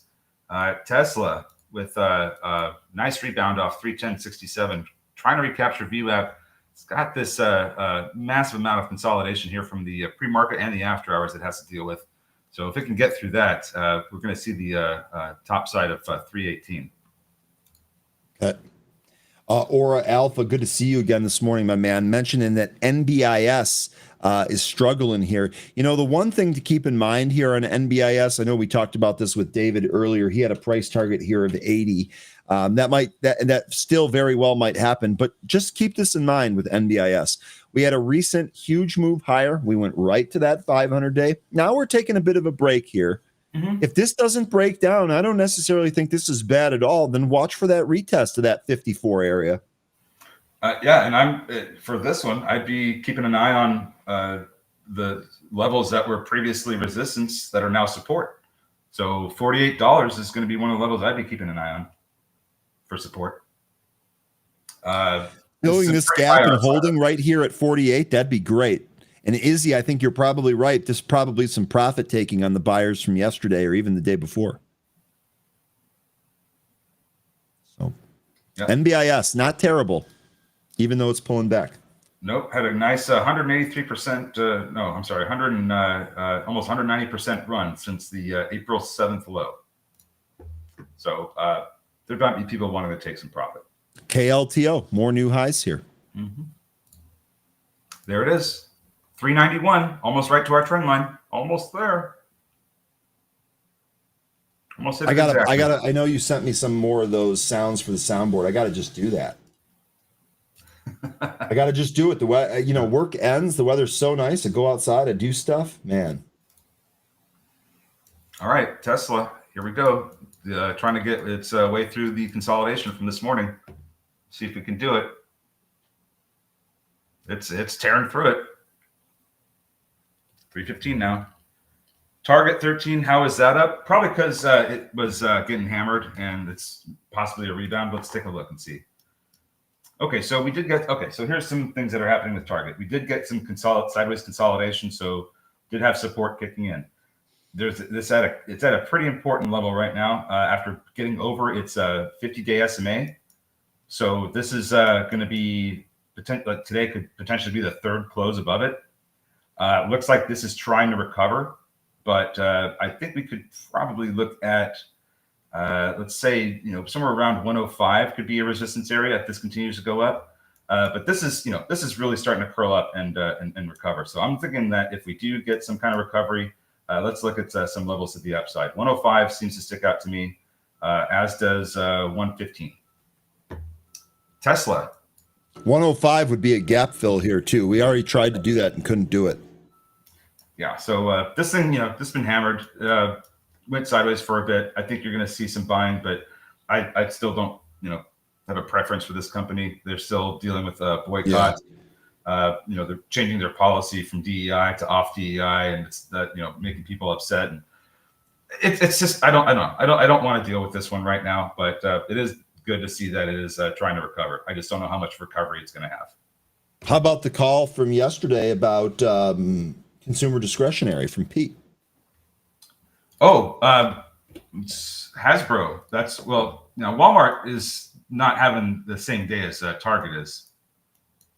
It's it's almost flat. So I don't know if I would really lean on Walmart too much, but Target, being that it's been beat up so badly, that has been having a much better time with the recovery. Did you want to talk about the Hasbro setup at all? Oh yeah. So the whole Hasbro thing was like I said, off the mention that Toys R Us in Asia was making a notable comeback. So looked at some toys, companies, Hasbro, Mattel. Hasbro in particular looked like it had a really interesting setup here. Tesla, by the way, almost to that 118 area. This inverse head and shoulders with a neckline of about $73. Thinking that this is going to go up to at least 80, but could go as high as 100 over several months. The thing with this one is that the dividend is pretty nice, but they do pay a lot of money out for that to maintain it. So there's concern there, but their digital online sales seem to be really picking up. And if that continues to expand, then they have an opportunity to make money on two sides of a product, both digital and physical. So I haven't done a whole lot of research into this, but from what I'm looking at here, it seems to me like this is set up to go higher. And on the heels of that consumer discretion mention from you, Pete, that helped me even get give it a little bit more of a lift. So Morningstar actually has a fair value estimate, I believe, of $83. I'm thinking this could go on to 100 over several months. Okay, good stuff there. Nice little trade idea there. Ticker has. And Jay Rice with a great. Here we go. Yeah. This is a 3-day up in these hot names like Drone, Air Taxi, and Nuke. Be careful. Lots of green to red in there. Line, you deal with Target. You leave it. Okay, then you deal with Target. I'll let you handle all those people there. Lion had said earlier here, Ryan, that Lilly trade looks yummy in my Tommy. That must have been a mistype, Lion. Sorry for calling you out here, but we talked about this as a pretty good setup. This was a buy trigger in the 730 handle. There was seasonality and a technical spot backing this. Lilly has continued to work here. So shout out to anyone on those long trades, especially the happy hour, which outlined this trade when it was at its 500-day moving average. Looks like KLTO is trying to set up to make the next move up to that trend line, if not through it. If we do end up going through it, I do have levels up here. We talked about them earlier, either this week or last week. $5 is what I'd be looking at if we do break over the trend line we drew. Now, is this considered a stupid level on KLTO? I wouldn't say a stupid level. It's going to be extended, but I don't think I would call it a stupid level. If we want to talk stupid levels, I'm just saying. Let's look at some stupid levels. Well, I guess the 200 EMA on the weekly isn't that dumb. It's only up to 616. I'm looking for something dumber. There we go. There we go. That's a little bit better. 883 is the 200 monthly EMA. I like that one better. Plopping 883 on the chart there. We'll see if we get there on KLTO. Zach McCracken mentioning that gene editing is popping.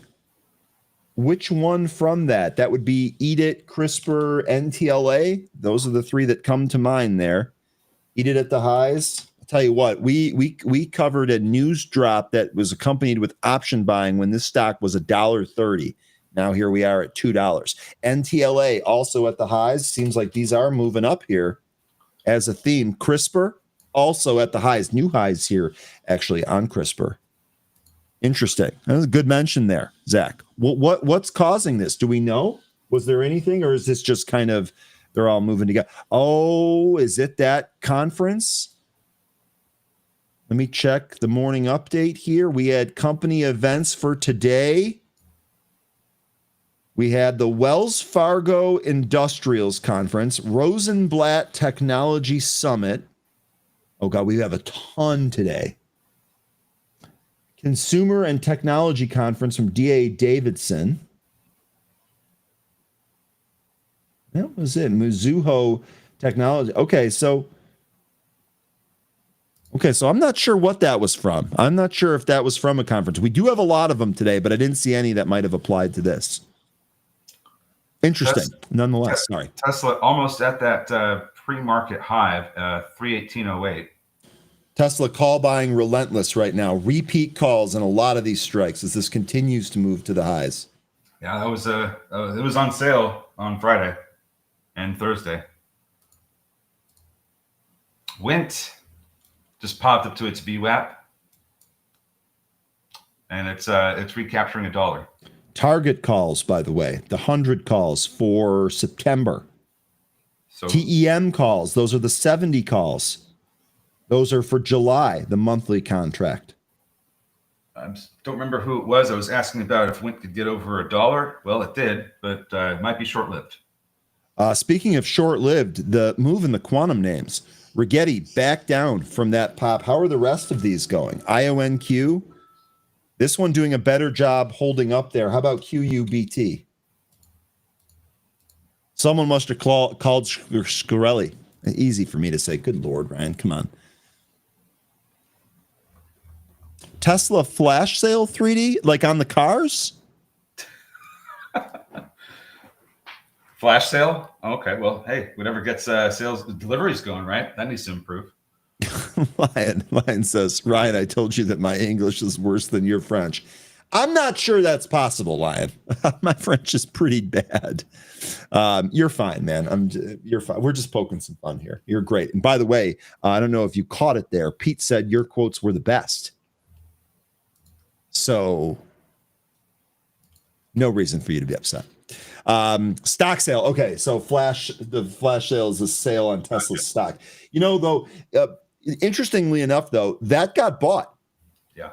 That got bought. Uber here, right back up to the trend line again today. And yikes. Lower we go here.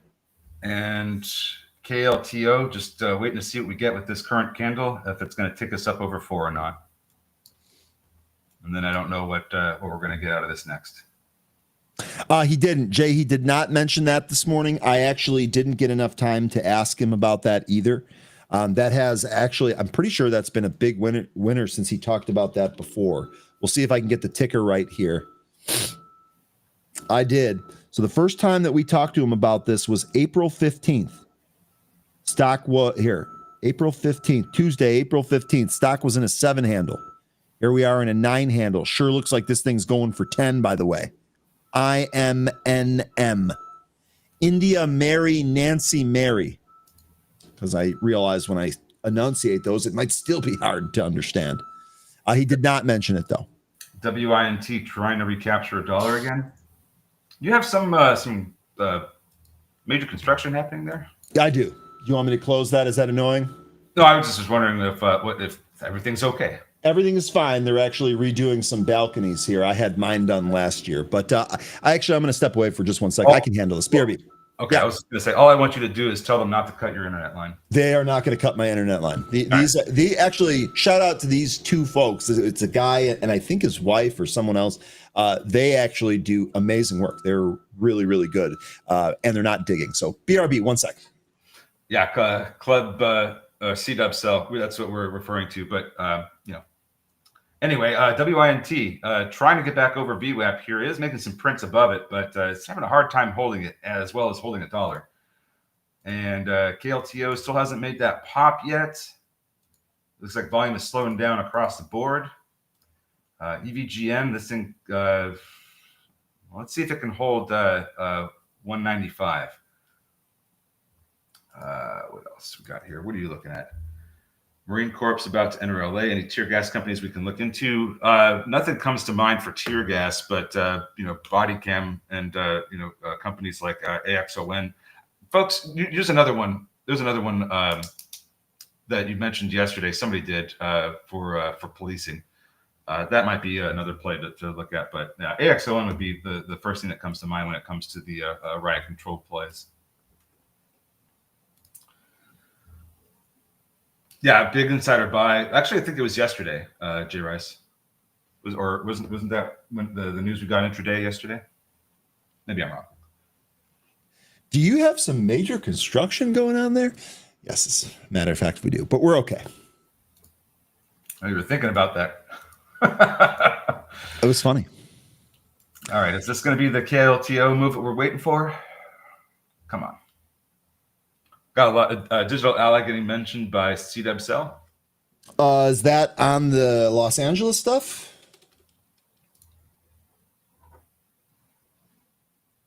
C-Dub? Is that Digital Ally. I don't know. Yeah, because I think don't they body okay, cameras? so that might be the one because I was just asking while you were gone.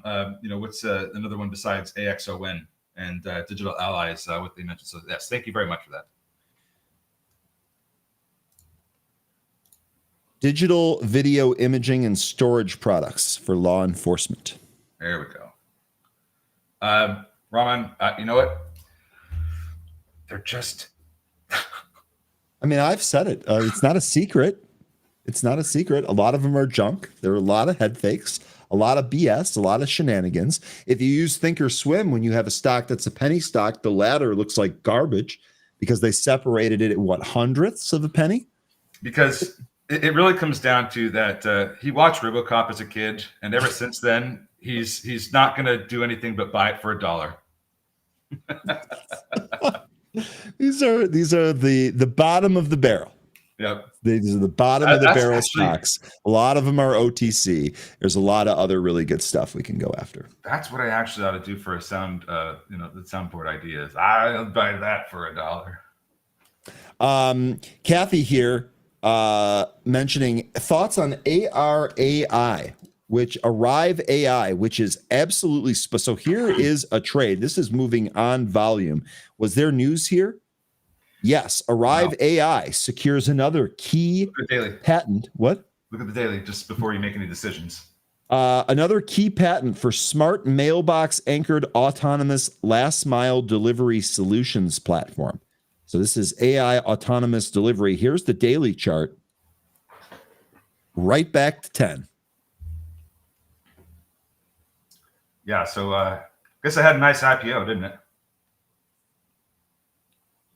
But it looks like, gosh, I don't know. I need to know more about this company before I have no short interest for this company. Yeah.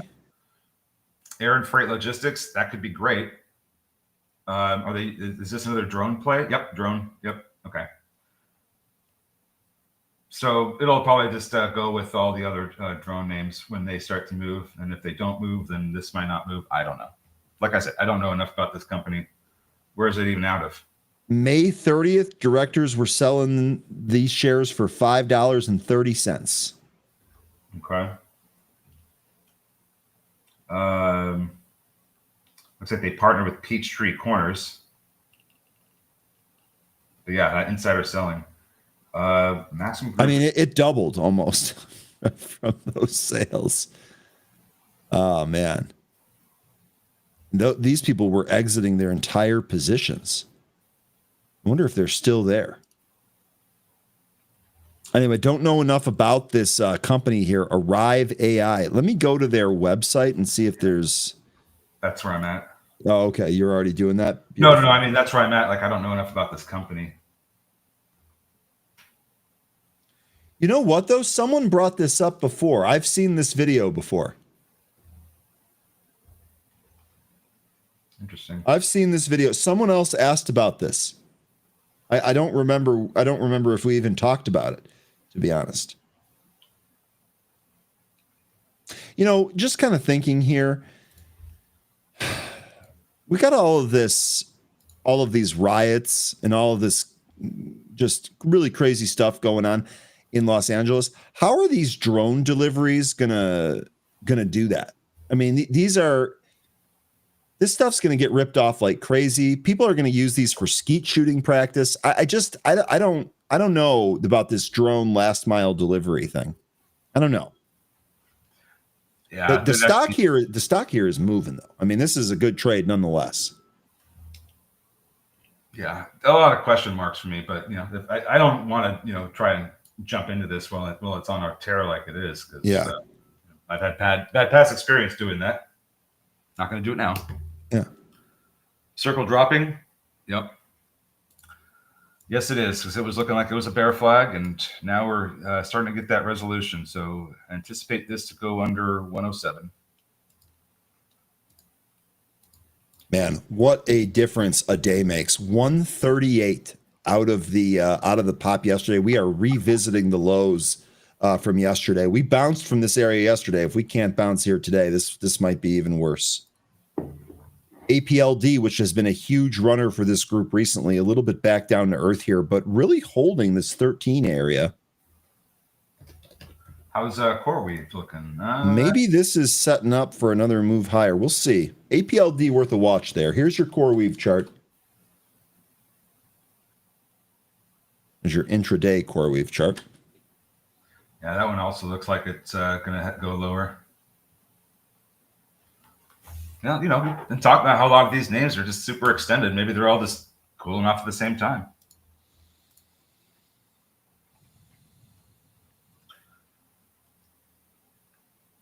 Do you think Uber or Dash get cracked? They mostly likely employ a lot of illegals. That's a great point, actually.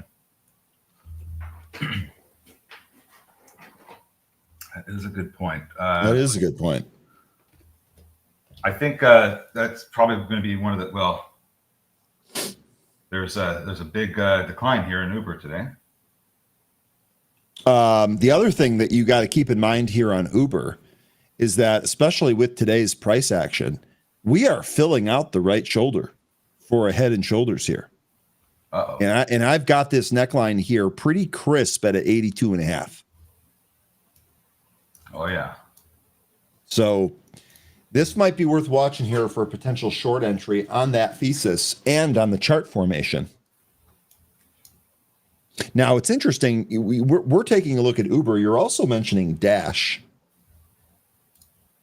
Did that finally become profitable? Looks like it did. Looks like it did. Because there was a time that it was just, losing hundreds of millions every quarter.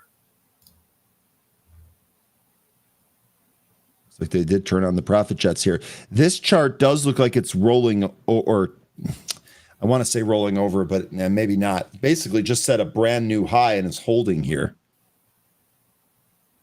Ah, man. Jay, that's a really good question.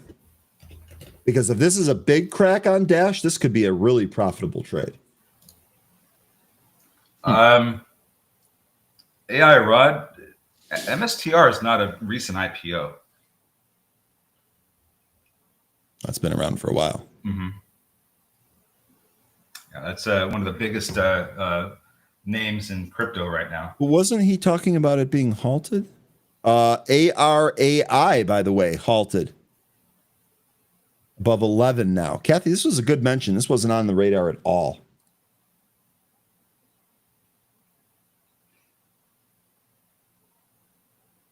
Yeah. I can tell you what, none of these movers look great. I got nothing on YSG there. Seems like there's more of a urge to sell than anything else, doesn't it?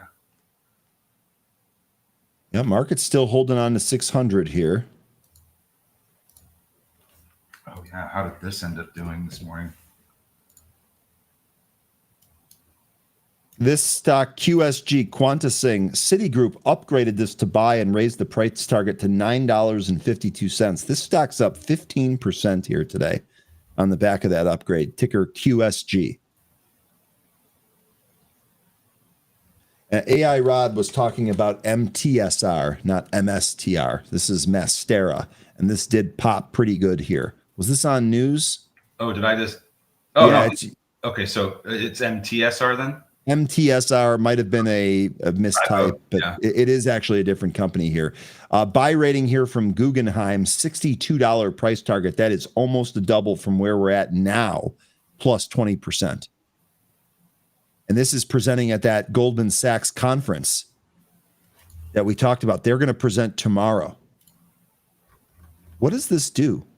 Clinical stage biopharma company accelerating the next generation of medicines for obesity and metabolic diseases.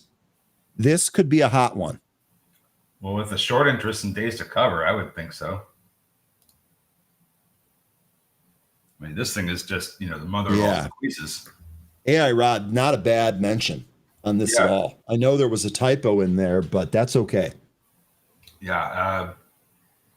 I would put this on your watch list for tomorrow with this conference happening in the morning. This is a 35-minute spot tomorrow, June 11th. Yeah. Now, interesting one. Sorry. Yeah, maybe people are buying it ahead of that. I don't know what to expect out of this. That might be the homework that I do next here. That could be it, Jay.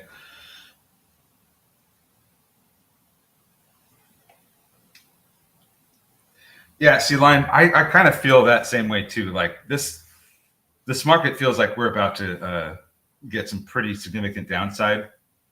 That's just the way I'm kind of viewing it. It feels like this is way too much bullishness, and that we're getting too extended. Well, to Jay's point that he's been making over the last several sessions, that's why this rally is so hated, is because you're not alone in feeling that way. All right. Oh no, I mean, I'm not saying it's right or wrong. I'm just saying. I'm just saying it's good to have somebody else in my corner about it because I thought I wasn't the only one. Yeah, no, I mean, I like one of the things that I had said here at the open 13 when we were talking about this. By the way, ARAI is open now. That went to 1185 and it actually looks like it's going to retake those highs here. Kathy, you hooked one. Yeah. I am not in this at all. Not again, highest volume candle of the day here as we take 12 out.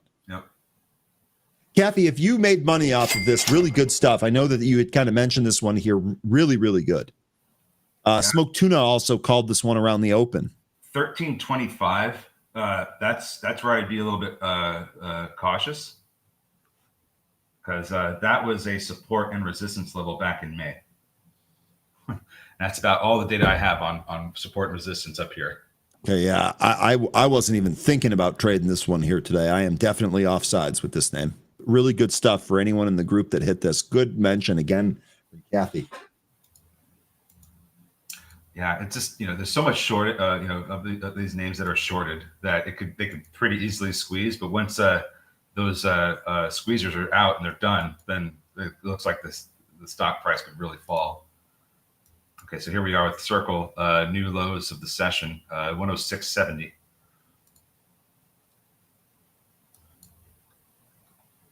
KLTO looks like this one's about to be finished too.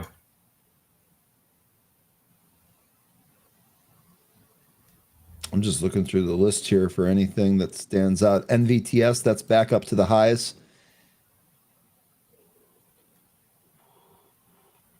God, I don't like any of this stuff. VKTX, to tell you what, this has been a really beaten down name recently. What do we think about VKTX? Oh, it's under 30? Wow. I haven't under 30. Look, it's under 30. I can't really call this an inverse head and shoulders, but it does look like maybe it's going sideways and bottoming here. We just talked about another company that's getting some movement here on weight loss. This also might have potential takeover target stuff still in it. VKTX here. Anyone like it at this level? Well, look at what it's doing with its 50-day SMA. I think and it could be doing an inverse head and shoulders, but I think that the bigger indicator here for me is that it has been holding above its 50-day SMA since late April. So if we can recapture 30, that might trade better. We'll see. But yeah, let me see if there was any unusual option activity on this one. This has moved when we have been trading this before. We've seen, a lot of call buying here. Looks like people are placing some upside call buying here. Boy, they're buying the 60 calls. Yes, that's right, James. That the tariff, the Chinese tariff pause. I remember that it was originally August 12th. I think they extended it by 2 days. I forgot what the headline was, but the other ones, the reciprocal tariffs ending July 9th, that got extended by 30 days recently, right?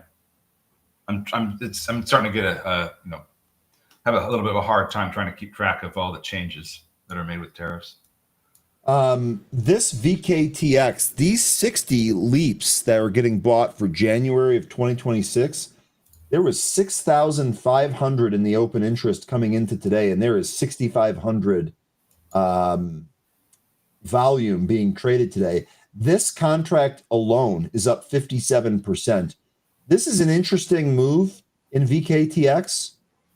I'm not sure. I want to check this. Let me make a note of this. I want to check the January 16. Okay. Come on, Ryan, get it together. 16 Jan 26 is the expiry, and this is the 60 call. I'm going to check this tomorrow for open interest.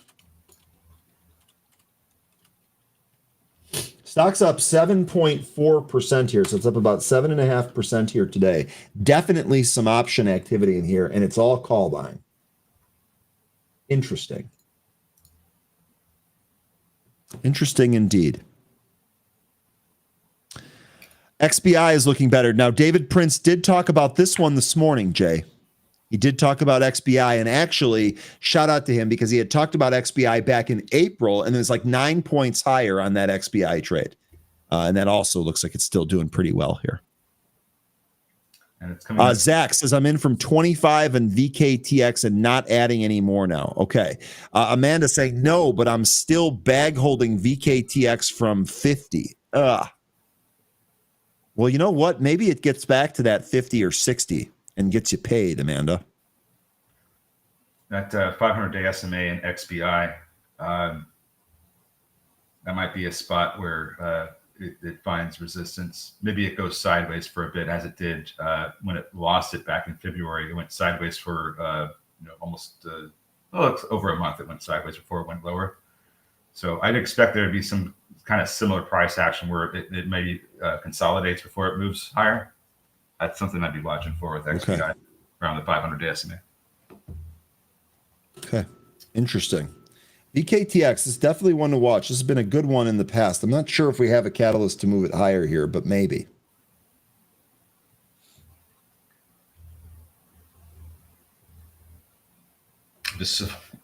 Amanda, Amanda, Ryan, you don't have to be nice to me. I was about to say it's the Chicago Bears of stocks, but I'm a jerk. Amanda, you keep going low and I'll just keep going high. That's just how it works. Lion here saying 13 and Ryan, you have a civil war going on in California and can spread to Texas and any other state. Let me just stop you right there. It ain't spreading to Texas. I'll tell you that much now. Hold on. The Texas will stop that. Okay, so hold on a second. There's already protests that are popping up in New York. We've had protests here in Houston, San Antonio, and Dallas. None of them were violent. They were all peaceful.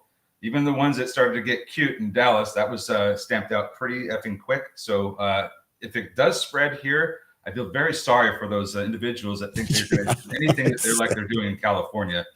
We will not put up with that. Yeah, I would completely agree with that. I'm not sure about that. Economy is very weak. Well, we get back and forth prints on that. Farmers across the country complaining that they can't get people to work. This is something that bears watching, no question. And inflation going high. Actually, we've had some pretty decent inflation prints recently. We get another one tomorrow, though. So let's reassess when we get fresh data tomorrow. That's right, we do. And we did get an increase in energy prices in May off the low from April. So that could be reflected in this report. And energy prices are still continuing to rise, which would be concerning for the whole inflation, bringing down inflation narrative. Energy is the number one thing that's going to really cause things to get out of control. So if that goes higher, then everything else is going to go higher. And to your point, that actually was behaving in a deflationary manner recently. If that turns around, that's going to really change the calculus.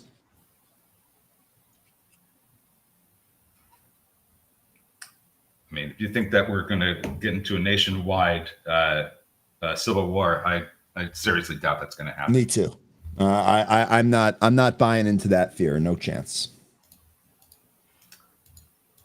IOVA, another therapeutic company. This is a biotherapeutic company. This is starting to curl and move to the highs. Did we have news on this one? Presenting at an upcoming conference. Goldman Sachs Global Healthcare Conference tomorrow. Folks, we've seen XBI move. We've seen a couple of these bio moves. We know we have a couple of them presenting at the conference tomorrow. I'll run down the list tomorrow when we do the morning report because I'm sure it will be on there. This conference might cause a mover tomorrow. Even if it's not on our movers list when we wake up in the morning, there might still be a move to go after when that conference starts. So Tesla couldn't reach 318, got as high as 317.68, started to trail back down towards a VWAP. Now it's lost it and it's heading lower.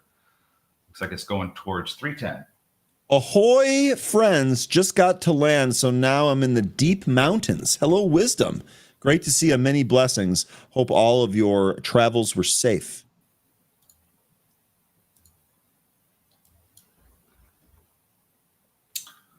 Looks like Hasbro is now making a new high of day.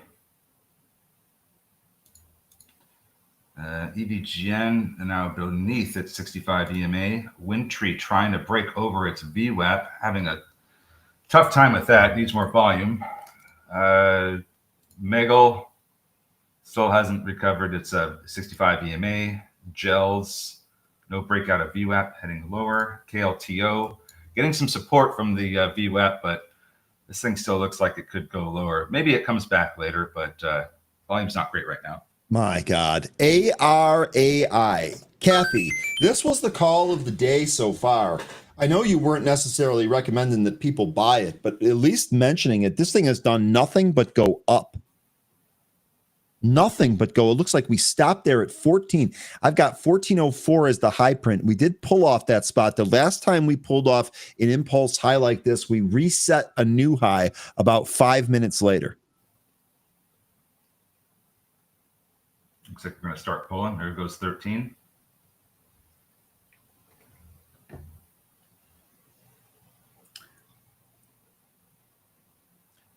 C-Dub, I don't know if you were referring to ARAI. The news here was that it secured another patent for the smart mailbox anchored autonomous last mile delivery.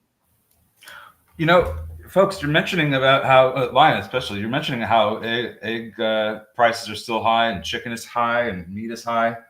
Well, let's get into some of these names that, you know, produce those things, like TSN or what's the egg company? Starts with a C. Calm. Yes. Cal-Maine is the name of the company. The ticker is Calm. Yeah, I mean, we could start looking at those since Tyson certainly looks like it could be interesting, especially if it recaptures the 2016 low. That's at 55.73. Yeah, I mean, the other thing to keep in mind. So first of all, like chicken prices are not at the highs. The reason they were at the highs was not because of inflation. It was because there were millions of chickens that were killed off. Oh. Eggs are nowhere near where they were. I mean, that has come in just tremendously. I think I paid for 18 eggs the other day. I think I paid $6 and change for 18 organic eggs.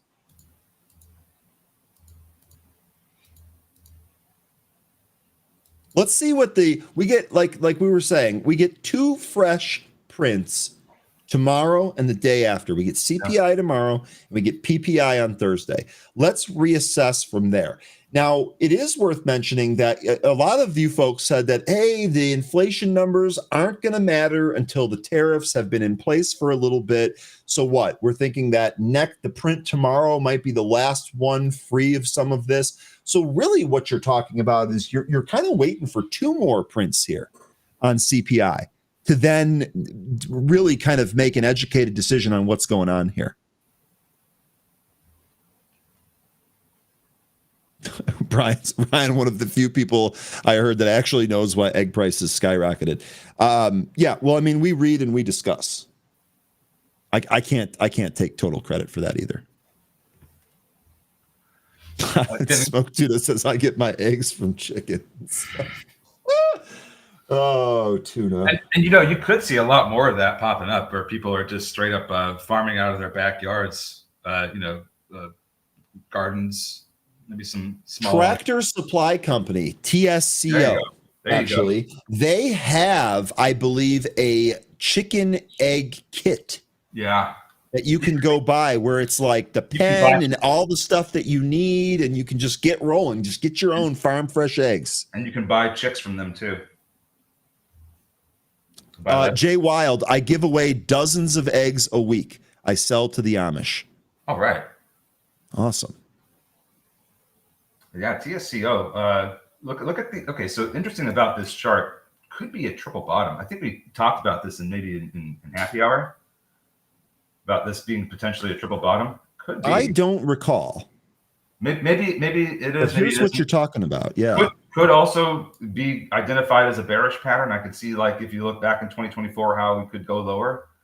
But you know, I think let's just wait and see if we can get back above this 50-day SMA that we've been trying to for pretty much all year, and actually hold above it. That might be a pretty good trade here, and this could be the reversal we're looking for. So. Tractor Supply Company, interesting movement here. We'll keep an eye on this one. Yeah, I'm going to plop this trend line on here. I kind of eyeballed this, so we'll see how good this ends up being. This was just a reminder because we were having the discussion there on the chicken setup. You know, I'll tell you something. I live in a suburb that is kind of on the border of some more rural suburbs versus the city. If I saw some of the neighbors within like a 20-mile radius here with new chicken coops popped up, then I would take that as a data point. I haven't seen that though. Mm-hmm. It's just as easy to go to Costco. If not, the only eggs I give away say Titleist on them. Jay, by the way, I appreciate that. I've been smacking some of those around. I only had one really bad day where I lost a couple. Otherwise, I still have them all.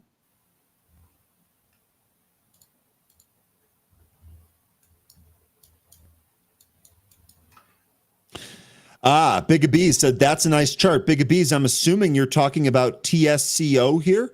That's on my sleeper list. Let me ask you, Big, you've had a you've done a really good job spotting some of these at really key points. What are you looking for on this TSCO? I'd be curious to know what you're looking for on this chart, because this would be something I could trade to. Ryan, my brother lives in Buffalo Grove. That's a stone's throw from where I'm at. You don't live in my neighborhood. I'm in a suburb in Texas, and there's chicken coops all around me. Yeah, I bet. I bet there's probably a lot more. What I'm kind of wondering is when we start seeing something similar here, because as soon as you cross the border to Wisconsin, you see all that type of stuff. Just notice that PHAT is getting a bit of a move here. It's been running since last week, but it doesn't look like that move's finished. Which one? Sorry? Fathom Pharmaceuticals, PHAT, getting a move here now. Not sure on what. Got an FDA blessing. It looks like this just came out of, well, this is a Seeking Alpha article. An FDA blessing? Yeah, because let me see if I can find what that was. Okay, so basically the FDA, so Phantom Pharmaceuticals announces positive FDA decision to recognize 10 years of regulatory exclusivity for Vaquinenza, or Vaquinza. I don't know. I'm not going to try and pronounce that anymore. But it's basically this company's tablets through May 3rd, 2032. So they granted exclusivity for this particular drug from this company. So still going up, it looks like. 10-year drug exclusivity. There you go. Thank you, Scott. I live west of Aurora. Wow. And they can't keep chicks in stock at the farm stores. So that's about 40 minutes west of me. And then you live another, what did you say here? Just west. So maybe another 10. So you're looking at about an hour west and we're there. Interesting. Appreciate you guys with that. Apple, by the way. I know we talked a lot about the Worldwide Developer Conference there. Apple, at least today, I know it's not a lot, but we're up by about 0.75% here. So it looks like maybe the bad news or the lack of excitement from yesterday's conference may be short-lived, maybe dissipating. Also, may not have enough enough data there. Sorry. Yeah, that depends on. I mean, we already tested the 50 and 500-day SMAs today. Now we're beneath both, although we are coming up to the 50-day SMA value again. That's at 202.93. We're just on the doorstep of that. But if we don't get over those moving averages, and I think we are going to continue lower. Look at the past week in Apple. Just really tough time of going much higher than 205. Yeah. It seems like that just continues to get sold into every time it runs up there. So it doesn't look great to me. I think this is still going to go under 200. Zach, sorry, man. Get him again. Get him again next time. Not all zoning allows chickens, especially the roosters. Florida, we have lots of neighbors with chickens. I've heard that too. I've heard that roosters waking people up is kind of a thing. Some folks don't like it. Oh, which I think is interesting. Fast Eddie, born in Chicago, moved to Addison. All right. Addison, where Maple Meadows is, the golf course? Addison, Illinois. Take care of yourself, Zach. We'll be here for you. take care, Zach. And Izzy asking me about PayPal here. I'm sure you're asking if I see the pattern that's forming here. I do. Let me just draw some lines here, because this could get interesting here. Now, I don't like the buy now, pay later angle. I don't think I've been very quiet about that, but this chart does look really interesting. So, I think I'm just going to have to go with the safe mention here. I want to see this get back up with the 200-day SMA. We're almost there. It's at 76.67. That's the value. If we do get the resolution of this head shoulder, we should get right through that and maybe even fill the gap. That's from about 82.5 to 86.5 or 86. That would be some of the things I'd like to see. But first things first, get to that 200-day SMA and recapture it. I think that's tantamount to a move higher. So I have the 75 level marked almost it almost looks like a neckline. I don't think that's why I drew it. I think I just drew this as a price level when I initially plopped this on. I've actually been waiting for PayPal to trigger along for me. And I actually do have an alert set here for 75. So really awesome that you guys kind of got to this before the alert went off. I would think that I actually might take a stab at this. I actually might use some calls and take a stab at a swing long here if we can break above 75. That 200-day would be a little bit more conservative if you can do that. I would actually hope that it breaks that shortly after here. But PayPal 90, 100, I don't think is out of the question. I actually use the product, love the product itself. And finally, it looks like maybe the chart is kind of helping out here. I've wanted to be in this for a long time, but look at the length of this base. My God. Yeah. Anne Marie says, I'm long PayPal. Take care of yourself, Lion. Yeah, it is looking pretty good there. So so really quickly here, I'm sorry about this. Fast Eddie, I caddied at Medina when I was 15 to 17. How long ago was that? I'm not trying to date you here, but how long ago was that? Because I actually, when I was a kid, lived across the street from one of the caddy masters that worked at Medina, and I didn't live anywhere near Medina. So that's really interesting. Are links to all necessary resources for subscriptions and access to all benefits on your YouTube page? Dustin, I think so. But if there's, I haven't looked at the YouTube description in some time. I think it might definitely be focused to Pro and Edge. We also have other services like Matt Maley's service. What I would say here is there might be, but if you reach out to me or James from the onboarding team, they'll be able to give you any links that might be missing there. I'm just not sure off the top of my head, but I have a backup plan for you in case they aren't. The PayPal monthly chart looks kind of interesting. Like we could see 100 again. That's kind of what I'm getting from this chart for the monthly. On PayPal? Mm-hmm. That you could see, what was that again? I could see 100. Okay. Look, that would be a sweet trade here. PayPal. I like this. I don't want to front run it, but do I? I don't know if I want. I don't know if anybody else is looking at PayPal. I know Anne-Marie said that she's in this. I don't know what do you think of $100 there, Anne-Marie, on PayPal? I mean, it looks like if we get to 100, there could even be a case you could make where it could double. Boy, shouldn't we just ask? I might, Anne-Marie, you might as well add PayPal to your list here for the show that's coming up here in a sec.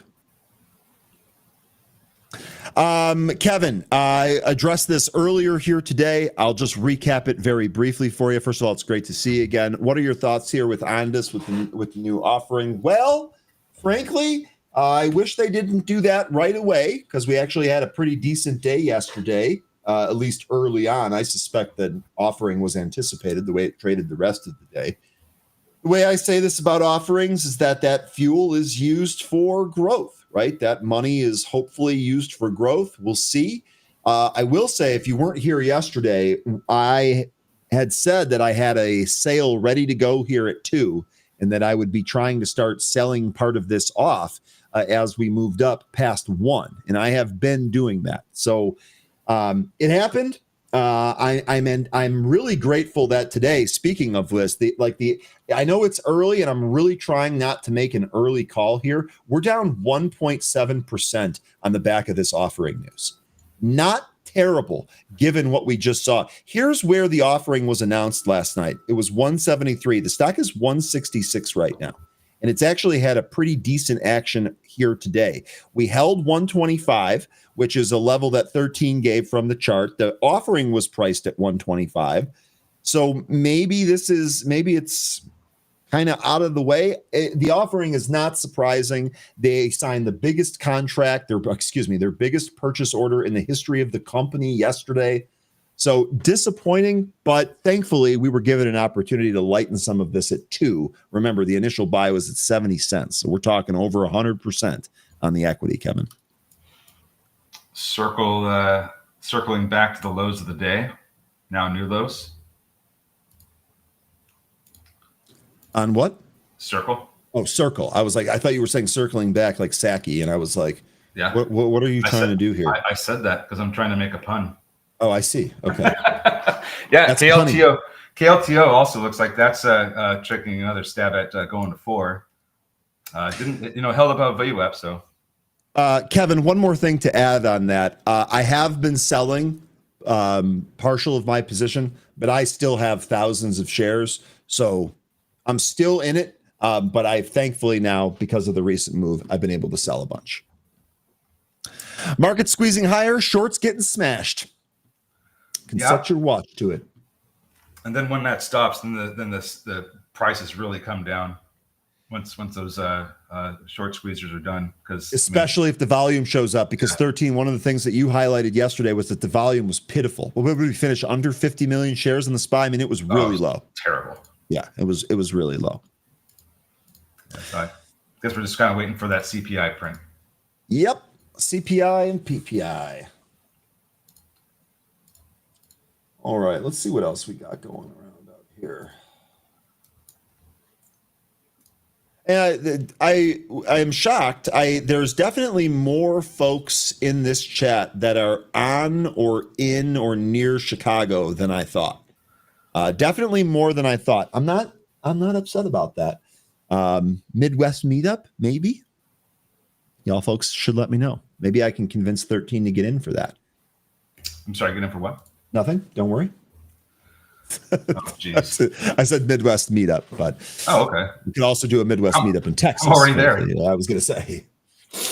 Anyway, Brandon saying St. Louis, not too far. Nope, definitely not. Born in the north. Look at Fairchild. Portillo's meetup. PTLO, that's a catalyst. Sorry, go ahead. Jay, the thing is with Zoom is that was kind of a COVID play that is never going to go back to that valuation ever again. So I get your point, but I think, when it comes to PayPal, but I think that's not a great comparison because I agree. Zoom's never going to come back. It's never going to go to 588 ever again. I just don't see it. But PayPal, even if it is an old technology, people are still paying to use it,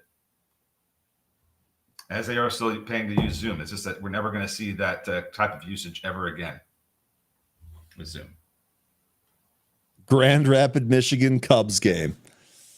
There's a lot of folks. A lot of folks. And I'm just kidding about the booting you comment, Pete. That's the worst, man. I got nothing good to say about the guy. Ray, we'll meet at Costco. Get a slice of pizza and a hot dog. Pizza and hot dog. Let's go. Oh, that would be something else. That would be something else. How much time do we have here? Okay, 13 minutes until we start Anne Marie's portion of the show here today. Then we also have Paul Meeks after that for Tech Tune-Up. By the way, ARAI, let me go to that here because this has been one of the wild ones of the day here. We might have put in the high here at 1404. Might have put in the high here. We'll see if we form a bull flag here and maybe go higher in the afternoon. One to put on your watch list. VWAP here, 1189. So far, we've stayed above that. We would really want to continue to stay above that if we're going to move higher here, but this might be one to watch.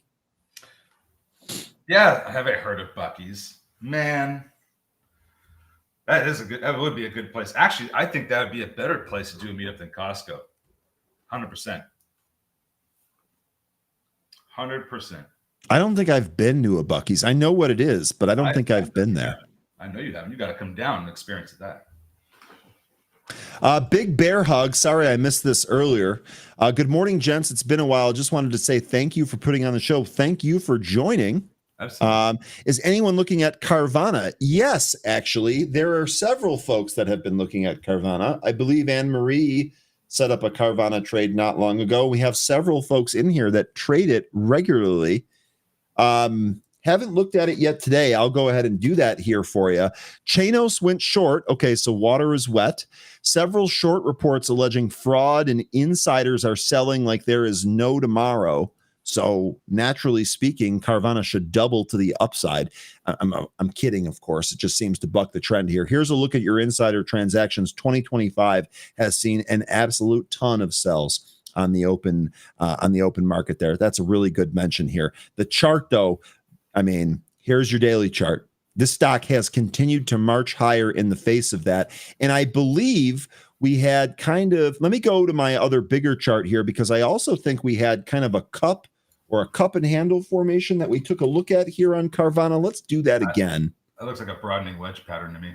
Yeah, okay. So it looks like I've got part of the cup here, but I absolutely drew the broadening wedge here. Here's one thing to say, Big Bear Hug. We are definitely at the top end of this range. And you can see that the last 4 times we went to this area or the top end of this range, 2 of those times we had significant sell-offs. One of them had a minor sell-off, and the third one here yet to be seen. Some downside targets for you if we do start to move to the downside. 262, where your 50-day moving average is, this actually looks pretty decent for a potential target. Now, it would likely take a couple of months to get there, I would think, but this might be one of your areas that you can play here if you're going to play that broadening wedge. 13, did you have anything else on Carvana that you wanted to talk about? The only other thing that comes to mind is their root angle, the car insurance. Other than that, when we see these broadening wedges, and it kind of did break out a little bit, if we're coming back into it, then I think that we do end up coming back in and testing the lower end of the broadening wedge. We'll have to wait and see if that happens. There's other levels that we're going to visit for support. The earliest is going to be the 20-day SMA, which that particular area right there at about 320, just above it, looks like that could be support. 290, 293 could be support.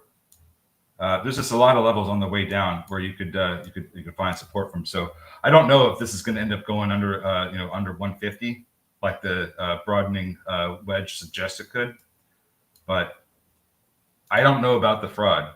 So I'd have to read some more into this. Yeah, I mean, I don't know about the fraud either. I will say, I've tried to look at this on the surface and be like, how does this make any sense? And I really can't square how car vending machines make any sense. The root angle is an interesting one, but I've never really been deep on that. A Big Bear Hug here saying the valuation is unreasonable. I mean, first of all, price to earning, I don't even have a forward price to earnings here. Trailing 12 months price to earnings value I have at 118. I have a tangible book value for Carvana at $11. Stock is $332. So I mean, look, this one's tough. I would say that the playing the chart here has really kind of been the way to do this. This has been a stock that has had insane short interest in the past. This is down from 70% short interest. That was back in 2023, the spring of 2023. Good Lord, this was 80+% in 2023, the beginning of 2023. This has come all the way down to 7.8. So the shorts that have been in this, they have covered because they have gotten absolutely massacred. And you've got, where does it go from here? I don't know. You've got Did you cover the insiders that were selling this yesterday? Well, that was one of the things a big bear hug actually mentioned in his initial thing. I brought this up. Yes, I can't take credit for it. He brought this up in his thesis. Their business model is mainly based on subprime car loans that they resell. Jay bringing up another good point here. They've been talking about fraud on Carvana for 5 years, and it hasn't done anything to the price. Now, will the other shoe finally drop? Maybe. This is a good mention here, Jay. Well, wait, hold on. Was there a short report that was on this? Because if that happened, then I can understand why it would rip. That's kind of the thing that's been happening with these short report names. Yeah, there wasn't there? Or a couple, I thought. Okay, well, there you go. I don't remember. Here, you know what? Let me try. Let's try using this real quick. Let's do this. Let's do Carvana as a ticker, and then do short. I'm actually going to do short report. We're going to see if that works. We're going to do and. Nope. Short report is not going to work, unfortunately. What other keyword could I use here? What do they call these? I don't want to put like all the names of the reports there.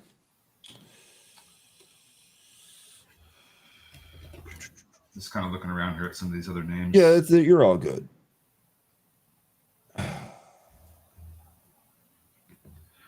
Tesla running like the lady of the night. I'll take a look at Tesla, this lady of the night. Hindenburg Research. Yeah, so Hindenburg did it. Oh, no. Yeah, no, yes, they did. Oh, Hindenburg hit it. Okay. Yeah. Carvana shares are trading higher after Hindenburg Research, which previously issued a short report on the stock, announced it will close down. Yeah, that's right. That's right. I forgot about that. But this thing was already starting to run before that short report. Yeah. But I think it just helped fuel the rally higher. And I'm not going against what you're saying, Jay. I mean, if you're very familiar with who's running this, then I won't try to fight you on that. But I've felt that Carvana has been extended for a while, but I don't want to get in front of it, and I don't want to short it either. Yeah. Tesla, on the other hand, has been going sideways. I don't see this lady of the night price action, but it's been kind of bouncing around. But it's essentially right where we opened. Carvana gave me more money last year than I could sell my car for privately. Don't know how they do it. Make money unless it's mostly finance money. I think that's part of the insurance, the root business that's alongside of it. The loans for financing the cars was the other angle. They get them cheap, they sell them, and they finance them. They get reoccurring interest. Speaking of AI, this might be coming back up. I'm going to plop a trend line on here real quick. Yeah, it is really choppy, Pete. You're absolutely right about that. And that's kind of why I'm just, being a little extra cautious today, just not really doing a whole lot of trading. I have executed 0 trades here today. I haven't done anything yet, and I'm okay with that. Especially after yesterday. I actually raised some considerable capital yesterday selling Ondas. It was a good trade and nice trade there. Yeah, that worked. That worked, at least so far. But we're on to the next at this point. We're going to continue. And we got a number of things for Anne-Marie here, who's ready to go. Well, then in that case, why don't we just get off with these? Yeah, you want to do that? Options, yeah. Okay. CA Forsman. Ryan, contrarily, I have 77 filled orders today. Oh my gosh. Yeah, good stuff there. Good stuff there. Okay, Anne-Marie, can I get a thumbs up? Are you ready if we go to you early? We got a thumbs up here. Okay, 13. Excellent. Why don't you give us some words of wisdom, maybe some dad advice for the group here? Dad advice. Hey, don't force anything today. It doesn't seem like that kind of day. If a trade sets up, by all means, trade it how you're going to trade it. But let's not try to make anything happen that doesn't look like it's going to happen. Anne-Marie, take it away. Enjoy the rest of the day, folks, and I'll see you tomorrow. Bye-bye. Okay, 13 said it. I don't even need to be here. 13 is out. Anne-Marie is in. Anne-Marie, happy Tuesday. How you doing here today? Happy Tuesday, man. Has your morning show today been a blistering one in terms of things to talk about? And of course, 13, the same numbers he had in Carvana are the ones that I have. So always happy when my numbers line up with him. He is really, he's really, he's really doing it. He's Yeah, really doing it. he's awesome. He is an asset to the group. I am glad. Yeah, it is actually. I think I'm okay saying this. That was actually one of the benefits of COVID. 13 became more involved here because of COVID, and we'll take that and we'll just leave it at that. Okay, Anne-Marie, let me go ahead and throw your screen share up here. I know we've got a lot of stuff to talk about. Yes. Where do you want to go first here today? And can we make the? Can we put it in blind mode so that it's easier for folks to see? Absolutely. Let's do that. Let's change those app settings very quickly. And what we are staring down is the IWM. David Prince talked about it this morning. If you missed that segment, probably ought to scrub the video backwards and check it. He had just a group, the spinning wheel of death. Here we go. Let me make sure I have resources closed up, and let's see what we can do to make that happen. All right, let's go to very large. And I've got rapid fire this morning because there were so many incredible setups to take a peek at. And so one of the first things that he talked about was watching this IWM really take off, and it showed a lot of smaller stocks moving in this general trend. I love that he talked about that. Here's the thing. For me, IWM is always a space that goes, when it starts running hot, look for places that it stops running. And we do have a little bit of that showing. Now, I'm going to put a square rectangle. I'm going to put a rectangle around a square rectangle. There aren't any square rectangles, Emery. So there we have it. This is the largest volume area, and it occurred on the 9th of April when we got that great big move. This shows a potential inverted head and shoulders pattern, right? Mhm. And if we do the top of the head to the base, it looks like about 30 points of upside, 40 points of upside. We've done only not even 10 of those. So 30 points up here gives us a potential rise into 240 if things get mad crazy. So as it sits, we continue to gap up day after day after day after day. And so what that tells me is there's a chasing of price. And so it does look like there's some opportunities for further upside, specifically in my mind, up to the 220 area. So we can see the undercurrent of the IWM sort of giving us the food for whatever else is going on. So I'm going to put you at the top of the list and do Chewy first. Okay. And so Chewy, here are the big motions that I have. I have a wave action that looks a little bit wonky here. So let me change this. And really quickly here, the Yeah. reason that I'm so interested in this, especially on today, Chewy reports earnings tomorrow. So I'm Right. actually coming off this move here that looks like on your chart actually moved from about $31 here. I participated in this move from 37 up to 47.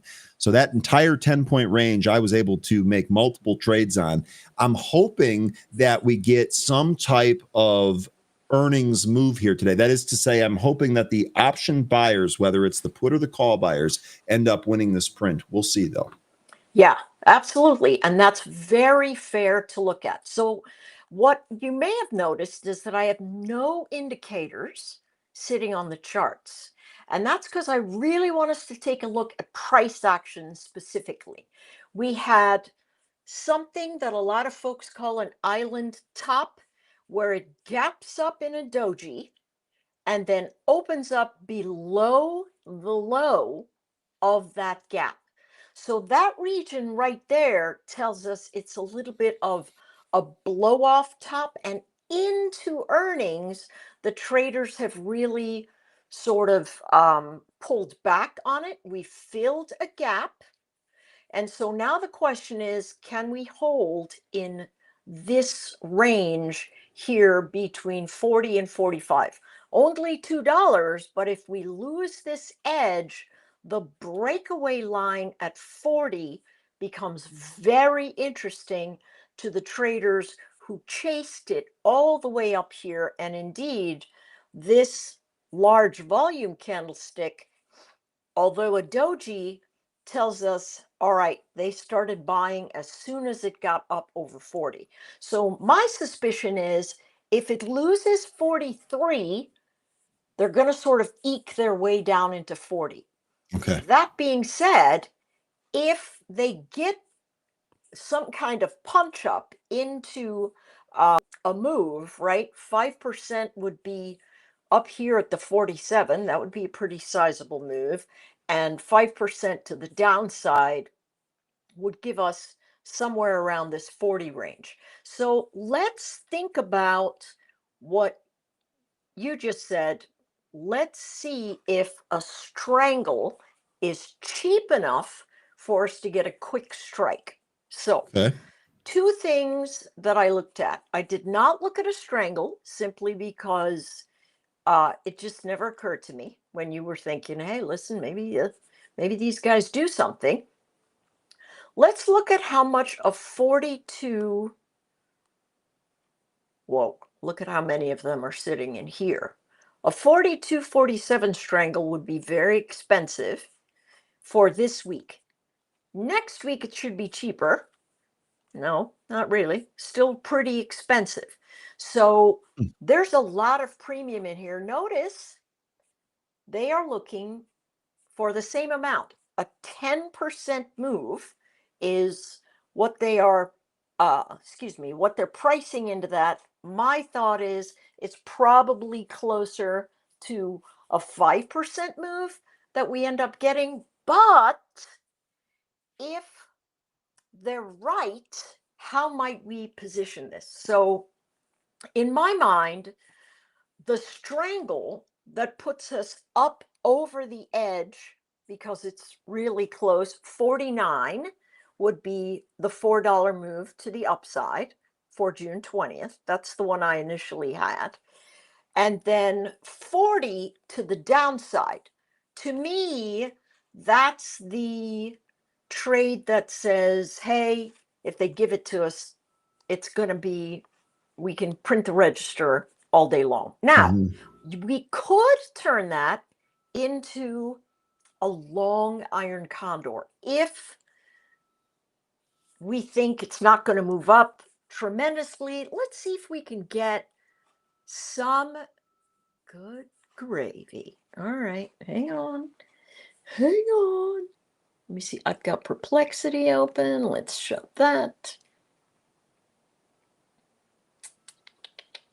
I gotta think it's related to the data. I leave perplexity open perpetually on my MacBook. It never slows anything down. I just something funky. Something weird. Yeah. Okay. So let's go to the 20th. Oh, good heavens.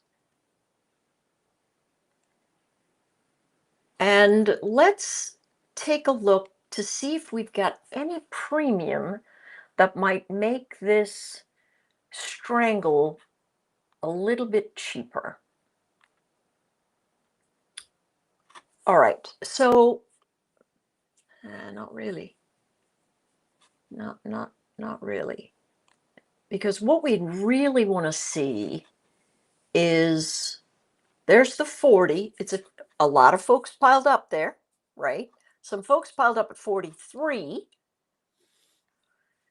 And 50. Yeah, I mean, we could make it a little bit cheaper. We could go 50, 55, and then 40, 35. Cuts down a little bit on the move. If it falls to the floorboard, I mean, we'll have an opportunity cost event there, but we could still do something. Yeah, it's nothing on the put side, really. We could go, I don't know, 37.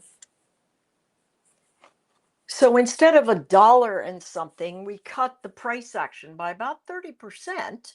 If it does nothing, then, this thing's going to go to zero. If it does something in either direction, it's going to pay some dividends. And if it does exactly what they're thinking, one of these sides is going to make money on the long end of Okay. the condor. You'd be able to do that. For me, I thought, well, maybe it lifts on the dip and there's a back ratio event that you could choose, or you just think to yourself, listen, I think this is going to be bearish. I think they're going to pull back because of the island top, Mhm. and I'm going to buy myself a cheap put. And That's I'm kind of just what I gonna, was thinking. I was looking at the chain here, especially for the monthly contract that expires next week, and yeah, you have it right there. I think you can probably get that 42 for $1, maybe even 95 yeah, cents today. yeah. That I like a lot, right? You could even put it in there if the price action in the market lifts at all. We can get it there for you know, maybe even 78 cents. But I do believe we're in a little bit of a topping formation Yeah. here, based on the island reversal. So there's Chewy. All right. Okay. Awesome. All right. Let's go to CRCL. Now I'm going to be really curious to see what you can do here, because we've got almost no candlestick data for us to make any judgments off of. It almost feels like it's just feel. Yes. Well, we can look at a couple of different things. So if we look at a daily chart, we can see the swing low is the low of the IPO, the swing high all the way up here, and it's moved over 100%, right? So if we think about that and we go, all right, what is price action looking from, let's say, a 4-hour chart? And so one of the things that we can look at is this 4-hour formation puts us inside of this current box right here. And so we went to the top of the box, blew out. Now we're inside of the box. My suspicion is we get to the bottom of the box. Okay. Okay. So the question is, how do you want to play this? Do you feel good about what the stock is doing? Do you feel like it's just a hot IPO that you want to play with? All depends, right? So you could do a couple of different things. First, I would give this a little bit of time, right? We've got a big selling candle right here that we are also sitting under the base of, right? So buyers came in here, sellers came in here. They're still in the same box with the buyers still holding the floor. 100 seems like a super likely level, right? 100 to 92, super likely. The question is, do you want to go long at that edge, or do you think that there's an opportunity for more downside action? And so I'm going to build both of those. First one, my thought is, look at how juicy the implied vol is on these charts. They're just ridiculous. And so if you went to July, just a month out, you wouldn't be nursing it for a long time, and you sold the 95 put right now, it would use $4,000 worth of margin, right? So not a cheap trade, but if it came down into 95 and you got to buy it, you could get it at 85, less than 85 in terms of your net cost if you were very bullish on it. If per happenstance you're bearish on it and the 100 marker looks like something that you want to play with, then you can go the 100 to 90 to 80 butterfly. That would give you a $1.35 and $1,000 of upsides, potentially, less your $1.35. So my suspicion is that it's probably a combination of both.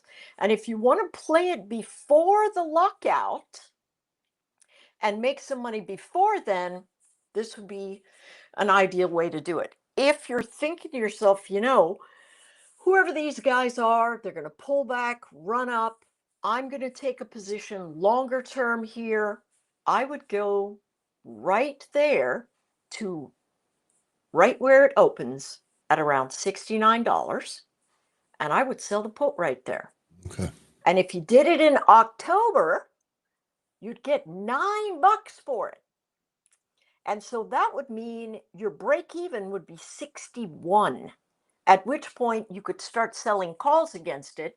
And I surmise this volatility is going to stay pretty juicy for a while.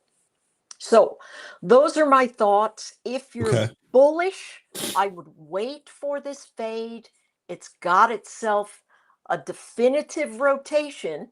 I mean, we can't look at it too much from a daily chart, but if we stare down these 4-hour and hourly formations, we can see legitimately big box to the upside, another big box to the upside, and what are we doing? Sitting in the middle of that box. So let's wait for it to come back down, test the big fat round number. If you're interested in that, once it comes back to test the 100, then you can give yourself, the 100, 120, 140, and it would, chances are it'd be $1.50 if you waited for it to come back in. Okay. Yeah. All right. Really good stuff there on Circle. Even without price history, we're able to come up with something. Okay. What do we got now? Dash, Okay. Apple. Yes. We have both. So let's look at Dash first. Okay. Right. Let's look at the images. Did somebody just say a snooze for me? Oh, my heart is breaking. I just saw somebody put zzz in there. Oh, yeah, that's Rico. Rico's been trolling like that for years. Rico. I'm going to find out where you live, Rico. That would be something else. Oh, my gosh. Okay, so let's take a look at what's going on here with Dash. I know. I can be fairly savage on occasion. Yeah, I'm all here for it. I am here for it. So what we have, Dash, totally moving out. I think can you get a driver's license if you are an illegal immigrant? I don't know. Probably if you live in a Depends on what state they're handing them out like candy. I know. So Sorry. oh man. Can't let me and Ryan go at the same time. Nope. Sometimes we're bad. We're bad. So here we have a range formation. Now notice this is a big move up on the daily, and over the following 4 days, we've come right back to the base. So this is kind of a do or die for these guys. It's also at the edge of the channel. My thought is probably it's got itself a little bit more downside to the edge. If you think Dash, listen, Dash has gotten so expensive. I'm horrible. I use Dash all the time. But the other day, my husband and I got, I don't know, a couple of things, and our bill was like $120. We're like, wait, why are we doing this? Yeah. So it's gotten super expensive. And of course, I have to tip the drivers. I mean, they're making absolutely nothing. So, anyways, there we have it. I do believe that this is a formation that's going to become very important if we lose this 210 level. If we lose 210, the next big volume area is this doji, which I find to be supremely interesting, but that's down at 195. So we see updraft, possibly a bull flag that could bring us to the base, and then something else would happen. So it looks pretty rangy to me. So because it's pretty rangy, I want to look at an iron condor in the first place. And so that iron condor, I put it out in August. It gives us almost 50% of the range. So vol, very messy. I've got the put on the low end and the short call on the high end because it's on that topping range. So 223, I've got the short set up at 230, so it doesn't have much upside running. And then the downside, I've got it here in this box. So if it comes down into this area, it could run this entire zone for the rest of the summer, and we would pick this one up. Absolutely love this iron condor. I'm going to execute it myself. All right, so let's say you don't want to do that and you don't want to use margin. You can also do the July 195, 185, 175 put. It is very cheap, and it's someplace you can go, I'm just going to put that on in case it falls. If it falls, you can actually put both of them on and you collect enough credit to pay for that. And if you put it in there and try and get it to fill for 30 cents and just leave good until cancel, that's a nice little insurance policy for that space. So that's Dash. Let's go to Apple. Let's take a look at the charts. Apple, 13 was talking about Apple losing 200 easily. We could see that happening. It's got a very big down spike. Notice this, though. This April 9 big volume candlestick has really been a region where if we lose that area, we've recovered it in due time, right? So definitively, there's some kind of price action around 190 that's telling us, traders are going to try and buy it there. They have enough confidence in Apple. Apple is making higher lows in this formation, and so it could break and fill the gap. Fills the gaps a lot. And so we're looking at that 220 area to fill that gap above. If it moves to the upside, we're looking probably between 190 and 185. If it moves to the downside, of course, I'm talking about it like that. I'm going to have an iron condor sitting there. Here's the one for July. It's $10 wide to give it a little room. Statistically speaking, the guys at Tasty Trade say that condors that are $10 wide, particularly in double-digit stocks, they tend to perform better because it gives it a little bit more squishy room, right? Interesting. Okay. Yeah. And so these $10 wides, it gives us $2.65. My floor is $2. I want to have at least 20% of the range. And so that's the spread, 215 to 225, 185 to 175. Could you move it 190 to 180? Yes, we see some support there. We know they're buying there. It could give you a little bit more of a credit, right? Gives you, $3, maybe a little bit more. So you can do that. That works. If you're thinking about the price action coming into the region, again, a cheap put butterfly that takes you down into that deep support area. It's almost like a little bit of insurance in case it fades. And so $48, no biggie. The upside, it causes me a little bit of grief right now, although it's sitting at a very sweet spot. You know, the So- other thing about the spot that it's sitting on is it's actually right at, but slightly above both its 50 and its 500-day moving average. Okay. And so if we look at that and we go, that could be a really sweet bounce and it could go up to 220 easily, right? You could do a $15 butterfly in the near term. 220. It's going to be expensive if you look at it in July. So let's try August. Yeah, it's still going to be pricey. 220 August, friend. 220 $15, 235. Yeah. Although $15 wide, 1,500 for a $300 exposure event. Looks pretty nice. You could also really, if you're thinking it's going to bounce during July, you could even do a weekly and do something super simple like a 205, 215 call spread. And you're like, you know what? I'm just looking for the bounce.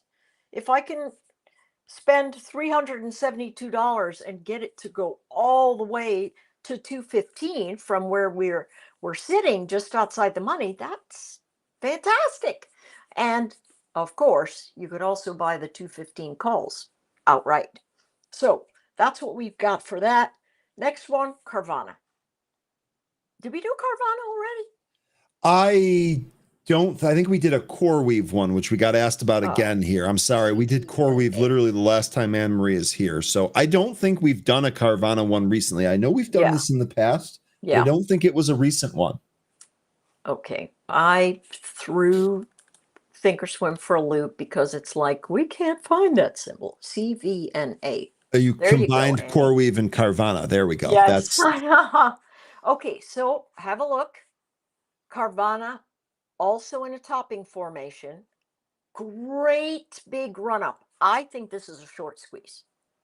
I think this whole thing is just one big fat short squeeze. So the question is, what's it going to look like if it fades? And these were the levels that 13 had, and I could see them clear as day. You know what I like to do? I like to go to the candlesticks that are carrying a ton of volume and draw a box around them. And so we've got two of them with negative volume pressure that take us back down to the 260-ish area, right? So the question is, how long will it take to get there if it does? And will the short squeeze action take another breath as we move higher because people are so absolutely sure this chart, wasn't this thing like single digits like a few years ago? Oh, yeah. Yeah, it's freaking bananas. And the other thing that we've covered is that this thing has had one of the craziest short interest rides of all time. Anne Marie, this thing was $3.83 back in 2021. Yeah. And actually, it might have been a little bit lower than that. Yeah, bananas. Monster. Yeah. So let's think about it this way. I don't really want to short the top here. It would make me a little bit nervous because short squeezes have been really moving this price action up. We do have a gap. And what I do notice that most of the time this chart comes in and fills its gaps. Yeah. And so let's look at this area for a potential gap fill. And let's say it takes all summer, right? Let's just think about that, right? So my thought would be, let's go out to December and see if it can fill that gap. It's 68 cents, the 200, 180, 160. So you might go, am I throwing good money after bad here? Potentially, because it could keep running to the moon. However, if the price action takes through the summer, and I'm trying to get this wheel of death to stop, but if it comes in through the summer and then erodes into price action decay simply because, people get tired, there's something new to short, whatever, right? It's very cheap. It's a very cheap play on the short side of the formation. So that's my thought there. Okay. Cool. I like that actually. And that looks like it actually got even cheaper Yeah. from when you first threw that out there. Yeah. Okay. Did you It's have any? 23 cents in November. So it's even cheaper Even if you go cheaper. a little bit sooner Yeah, there. Okay. closer. Yeah. Anne-Marie, really good stuff. We do have 2 minutes here. I don't think we have enough for a play here. Let me ask you really quick, as an Apple user, did you Yes. pay attention to the WWDC yesterday at all? Or did you read about it? Okay, that's all right. I don't. I did listen to you very carefully though, and I love my Mac products. Am I somebody that goes after cutting edge stuff all the time? Not really, but my goal is, can I use it? Is it easy? And I think the one thing they have going in their favor is that they know that to do anything, they've got to double down on their own ecosphere. Yeah. Yeah, that was my big takeaway, is that they didn't do anything to damage or weaken the ecosystem, and in fact the opposite is true. Yeah. They're clearly trying to fortify that. Yeah. Very, very, very clearly. Okay. Yeah. Anne-Marie, really good stuff here today. Really, really appreciate it. We're going to see you on Friday. Yes. Chewy earnings tomorrow morning. I think we've got Adobe on Thursday. Yes. Hours, so we might come up with a post earnings play here. I think we talked about Adobe last week, if I'm not mistaken. Yeah. But have a good rest of your week. All right. You See too. you tomorrow, and we'll see you on Friday. All right. Thank you. Bye, everybody. All right, folks. That is Anne-Marie Band, professional options trader. Remember, she has her own chat room in Pro where she talks about these, and have even recruited other option experts like Amanda, who also participates there. So really good stuff here today, folks. Thanks everybody for your participation and for joining. We will be back tomorrow. Paul Meeks is next. I'm going to send you there. Stay green, stay safe, stay